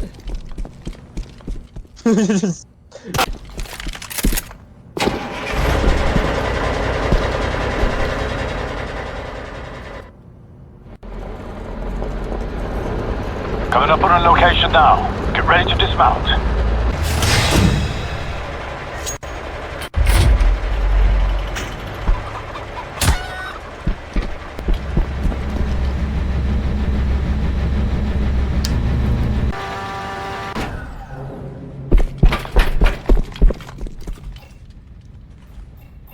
Now, what do you think happens if I touch that beam? I wouldn't do it. Yeah, I ain't gonna touch that beam. Here's hoping Oh, you got him. merchandise works as advertised. Here we go. Place the breach charge and stand back. It's time we knock on that door and say hello.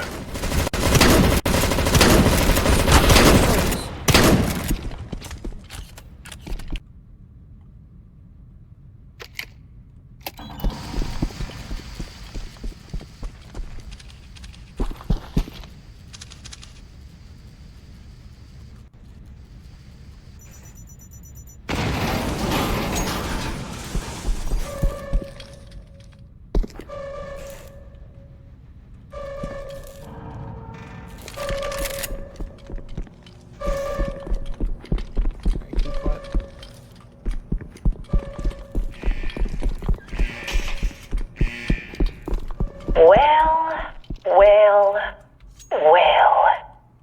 It would appear that the tyrants have breached our house of learning, but we will not be deterred. These would-be assassins have travelled far to come here, but it will all be in vain. The Phoenix is the voice of freedom, and freedom cannot be stopped by a bullet.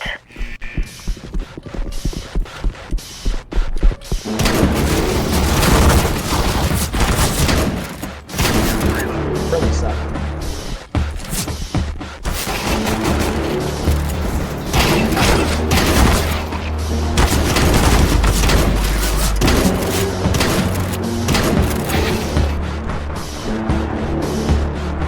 Play through the campaign, the co-op campaign with like those Chinese modded weapons. It's like a bowl of bullets.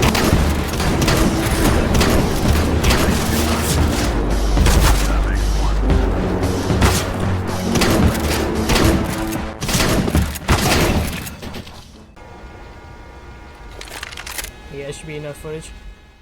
Now, things go from weird, like having a factory and laboratory underneath an abandoned barn, to even weirder. As you can see, the terrorists have been seemingly trying to set up training here. Along with Valeria saying that they've breached our house of learning, it seems like at least this sector of the building is for training. They even have specific targets wearing our armor. They are practicing to fight us. We are such a threat, they have a specific target thing set up for us. And you go further in, and it just gets stranger. We see tennis ball launchers repurposed to shoot things like flashbangs and smoke grenades. And near this is this large wooden structure. And then when you enter that structure, we get the biggest plot twist in the entire storyline. Bigger than learning that the Coalition Task Force gets their weaponry from the same people running Danger Zone. Bigger than learning that Franz Kriegel is a member, or at least ex-member, of V-Shipping. This plot twist changes not only everything we know about the storyline and co-op strike, but the base game. You enter... I'm gonna go through here slow so I can compare it to the actual map. But also be quiet. And see a reconstruction of Bomb Site B from Mirage. Keep in mind, this farm is presumably out in America. The map Mirage is set in Morocco. But here's the weird thing. The terrorists on that map aren't the Phoenix. Well, don't worry, here's another big old plot twist for you. Valeria notices us and sends terrorists to kill us. Recruits, report to Mirage Sector and show these interlopers what the Phoenix has taught you.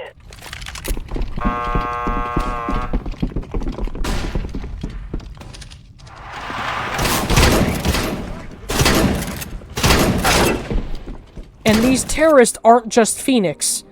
It's every single terrorist faction. Valeria referring to these other factions as students. This means the Phoenix is the leader behind every single terrorist faction. Every single faction in the entirety of CSGO connects back to the Phoenix. And you remember in the intro when I said that this story is about people fighting for a war they don't know is going on? This is exactly what I mean. To the counter-terrorists, the base ones, the ones you play in the average Counter-Strike round, they are just fighting terrorists. In their mind, that's what they're doing. But they don't realize that these terrorists, one, have a connection to the Phoenix, two, that the Phoenix itself is using weaponry and getting resources from people that works for the company giving Coalition Task Force their supplies, and three, they don't even realize that the Coalition Task Force is getting that type of weaponry. These men and women are fighting a war behind the scenes that is quite literally across the globe. It is what I can only describe as a quiet war. To the Coalition Task Force, they know what's going on. These terrorists around the globe are working with the Phoenix and are going to probably try to destroy the Earth. But to the basic counter-terrorists, these are just terrorists. To them, the anarchists are just some random teens. The Balkans are people left over from the Yugoslav War. And it's... Do you see why I'm really pissed they cut this story? Every round of CSGO is technically us trying to fight the Phoenix. And before we go on, let's think for a second. Why would these terrorists be working with the Phoenix? More often than not, their names and their lines seem to imply varying different goals than just the Phoenix. But as seen with Kriegel, Valeria is willing to work with people even if they clash heads. And so, what I think is going on here is that all the other terrorist factions are working with the Phoenix because, as you can see, they got quite a fucking budget. Like, alright, imagine you're a terrorist. That's gonna get quoted out of context. And you have a goal to, like, do something bad. Cause anarchy. To reinforce the old government that you wish was there. Whatever your motive may be. And you find out that this other terrorist faction, the Phoenix Connection, has entire laboratories underground to help you and your men train, to get better supplies, and probably even have a place to sleep. yeah, I'd work with them if I was a terrorist. Please don't take that out of context. And you know, the name of the game, Counter-Strike Global Offensive, starts to sound really fitting. When I initially played the game, I assumed that it was because every map is around the world with different factions. But it feels more fitting knowing this story. Every round is the Phoenix going on the offensive. A global offensive. He said it! He said it! Anyway, sorry for getting all hyped. I love that plot twist, and it's just... Why the fuck did Valve make this? We killed the servers of CSGO for this pile of shit, by the way. But as you progress, the training scenarios get stranger and stranger. One of my favorites is this room where you enter, and then...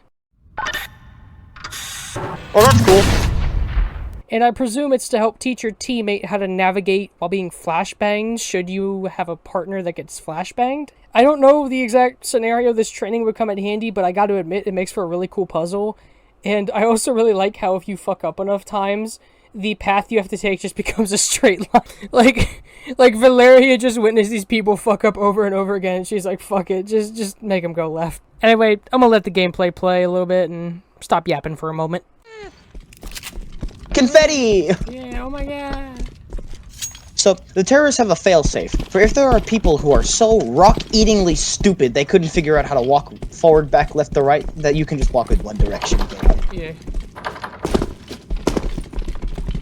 God, I don't know how you're genuinely supposed to do that, like, in multiplayer.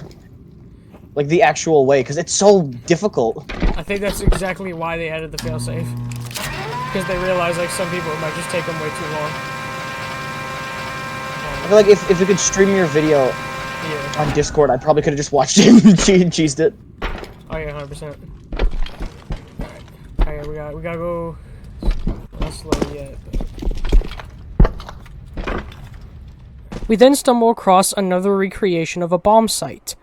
Bomb Site B from the map Ancient, which, once again, to point out how global this attack is, Ancient takes place in Mexico. Once again showing how Valeria is not only training the Phoenix for their attacks, but these other factions to attack other places. But unfortunately, Valeria notices us, and it's time to hold our ground. It's another layer, don't recognize it. Could be where the Phoenix is planning to strike next, though. Make your way to that control room and see what you can find out. Blood has been spilt in these hallowed halls by the Coalition Task Force. Our brothers and sisters in the struggle are dead, and their murderers have advanced to Hall 3.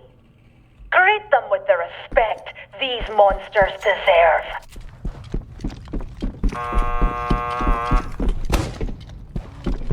I'll give her that. We are walking tanks.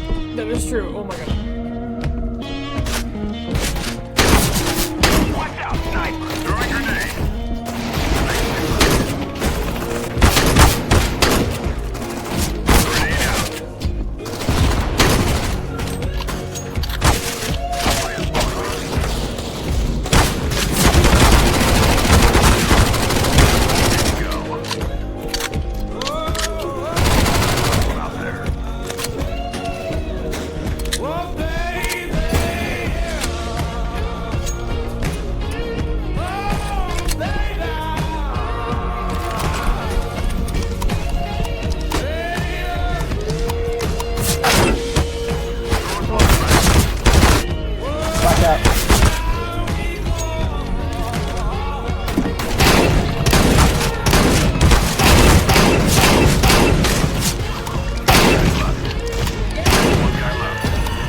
We're close to what Valeria's hiding. I can feel it. Get to that control room and secure as much intel as you can.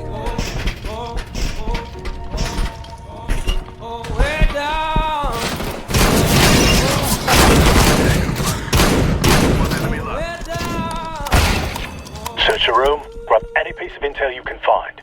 We'll sort through it later. Do you think they send in their best clips of their terrorists to phase? I can see it. I can definitely see it. Or watch Homeboy run this course in like 5 seconds flat. Alright, bro, watch me speedrun does too. Ooh, I got all her diary entries. Let's go. No one leaves the facility or the farm. Get the hell out of there.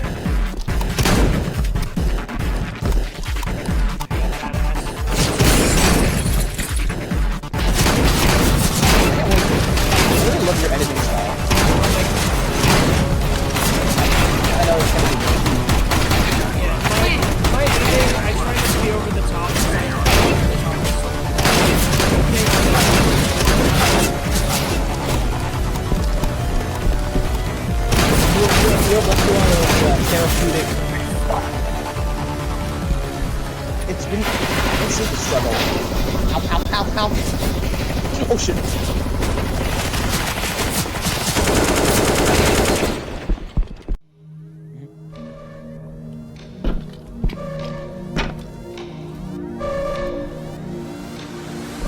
Oh, he's hitting some fanatic with a knife in an AK. That's a goddamn tank. Don't make your move until you find something that'll actually damage that thing.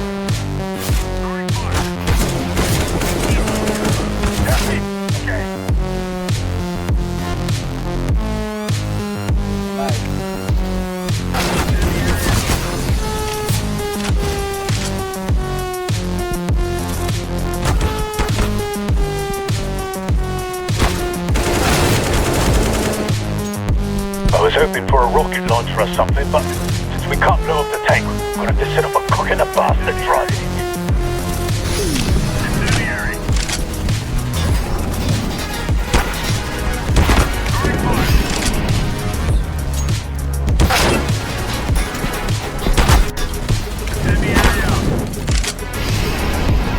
Came it up!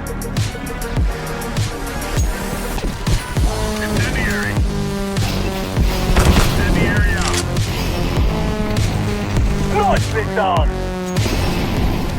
I'm not gonna lie, when that tank showed up I was worried I'd have to be delivering some bad news tonight. But you kept your wits about you and dealt a hell of a blow to the Phoenix. I'm honored to have you on the task force. Now, let's get you home so you can have the celebration heroes like you deserve. Terrorists win. After that, we get back to base. And then in the next operation... Wait, Operation Riptide didn't have a co-op strike map. And co-op strike never continued because it was never continued into CS2. That's where it fucking ends. We just got blueprints for Valeria's plans. For her plans to attack the entire globe. And this is where it ends? No continuation, not even a hint or a smidge of a clue where this could lead. This is where it ends. We never got a conclusion to it in Operation Riptide.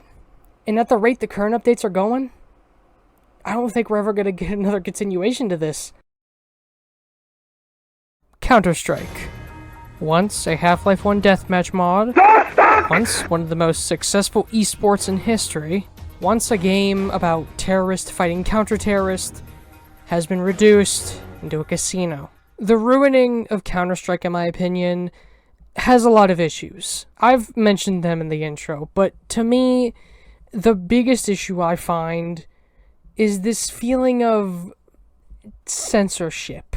We no longer have real-life counter-terrorists and real-life terrorists, some terrorist factions based on actual real-life terrorists. We have the agent skins, which you need to buy, reducing what was once just representations of terrorism and counter-terrorism into default skins. And what was once a storyline, where both factions had flaws, where the bad guys, although the bad guys, had goals you could understand, and the good guys, although the good guys, got a lot of their supplies and weaponry from questionable people.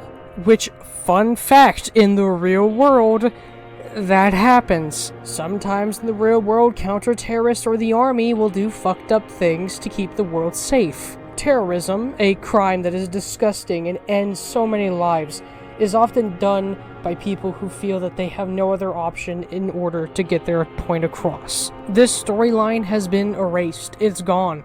It's not there anymore. Counter-Strike 2 has so many flaws. But the one that angers me is the getting rid of the storyline. Because to me, it was genuinely an interesting and intriguing storyline. And if this is our reference for what's to come with the updates, this game's future looks fucking bleak. They shut down the servers to CSGO in order to make this game, and promised us it was the future of Counter-Strike, and we've been given nothing but a half-baked version of CSGO. The source engine in CSGO already looked fine. These maps look beautiful for running in Source. And listen, I understand. The reason they probably moved the Source 2 was because Source is over 20 years old. However, I have a counterpoint. Have you seen what motherfuckers can make in the Source engine? This is probably a widely known fact, but Titanfall 2 runs on basically Source. This runs on the same engine, although heavily modified, that runs Counter-Strike. The engine, in my opinion, was not the limitation. I think that Valve didn't really want to improve Counter-Strike. Counter-Strike to me is already fine as it is. They just wanted an excuse to shut down CSGO so they can encourage people to buy the agent skins and get past gambling laws. I'm making quite the fucking accusation, but if I haven't made it apparent, I'm really pissed with the current state of Counter-Strike. If you need a reference for how long I've been playing this game, I bought the game. Like, I played the game back when it wasn't free. I can remember when Danger Zone coming out was fucking earth-shattering news. I have been playing this game for a long time. I don't want to see the game die. I don't want to see it become this shell. I know I've made it sound like there's no coming back and that Valve can't fix it, but they can! Bring back the factions. Bring back a lot of the maps. Bring back some of the game modes. Keep the storyline going. You ended it on a cliffhanger. You have so much room to do what you want. But if what we're seeing now is the current, like, status quo of Counter-Strike, it's looking bleak. I wanted to make this video not only to talk about the co-op strike mode and Guardian mode, because god, I fucking love that mode, but I just wanted to show a contrast between Valve when they were making CSGO and Counter-Strike 2. These co-op maps had all these custom voice actors. And models, and sound effects. Granted, things like the heavies were introduced when Guardian mode was added, but all of the voice lines that they make, that was completely new. Valve spent so much effort on basically a storyline that meant nothing to the game. And now with Counter-Strike 2, they're barely even doing the goddamn minimum. Some community maps, some new community skins. Alright, everybody, have a good day. And this is an issue I see happen to Valve. And only Valve. And it genuinely, like, I actually don't know why this happens. Valve gets away with this. Any other game studio does this, they would get shit on. Maybe it's because Valve kinda sorta has a monopoly when it comes to PC gaming. Maybe it's because they made the Steam Deck. Maybe it's because people are just so nostalgia blind that they think, oh, well, they made Half-Life, so they gotta be good people. My brother in Christ, half the devs that made that probably don't work there anymore. If any other game were to do this to their sequel, like, okay, let's just think of a dumb example. Imagine if Team Fortress 2 was told its servers are gonna shut down for Team Fortress 3. A brand new evolution for the game. And the only thing that comes out is the maps look better. The soldiers and Demo Man's explosions have cool effects now. Half of the game modes and maps are gone. Team Fortress 3, wouldn't you be in fucking uproar? So why aren't people in uproar with Counter-Strike? And I'm not trying to say we need to start some sort of protest, but what I am saying is if you think Counter-Strike 2 is dog shit, you should probably make your opinion known. Counter-Strike is a game that was built by its community, that was helped and modified through updates by its community and what they requested. And I think if Counter-Strike fans were loud enough, Valve might finally try to fix these issues. Maybe we could get the Valve we knew back when Operation Wildfire came out, back when Danger Zone was added.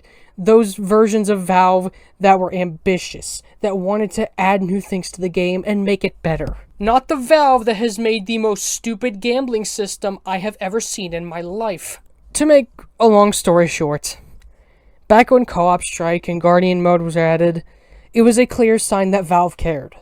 That Valve wanted to make the game as good as it could be. Even if that meant adding a storyline that no one cared about. Even if it meant adding a game mode that people didn't like Danger Zone. Because guess what? There were people like me who liked the story, who liked Danger Zone. I liked it whenever Valve would add custom maps. It was a refresher from playing things like Italy and Mirage and Dust 2. What I'm trying to say is I want Valve to make big updates, to mess and shake with the fan base, to do things that not all fans will agree with. Because right now, Counter-Strike 2 is nothing but a shell. A shell full of forgotten maps, forgotten factions, and a forgotten story. And today is the only day, and now is the only time. We have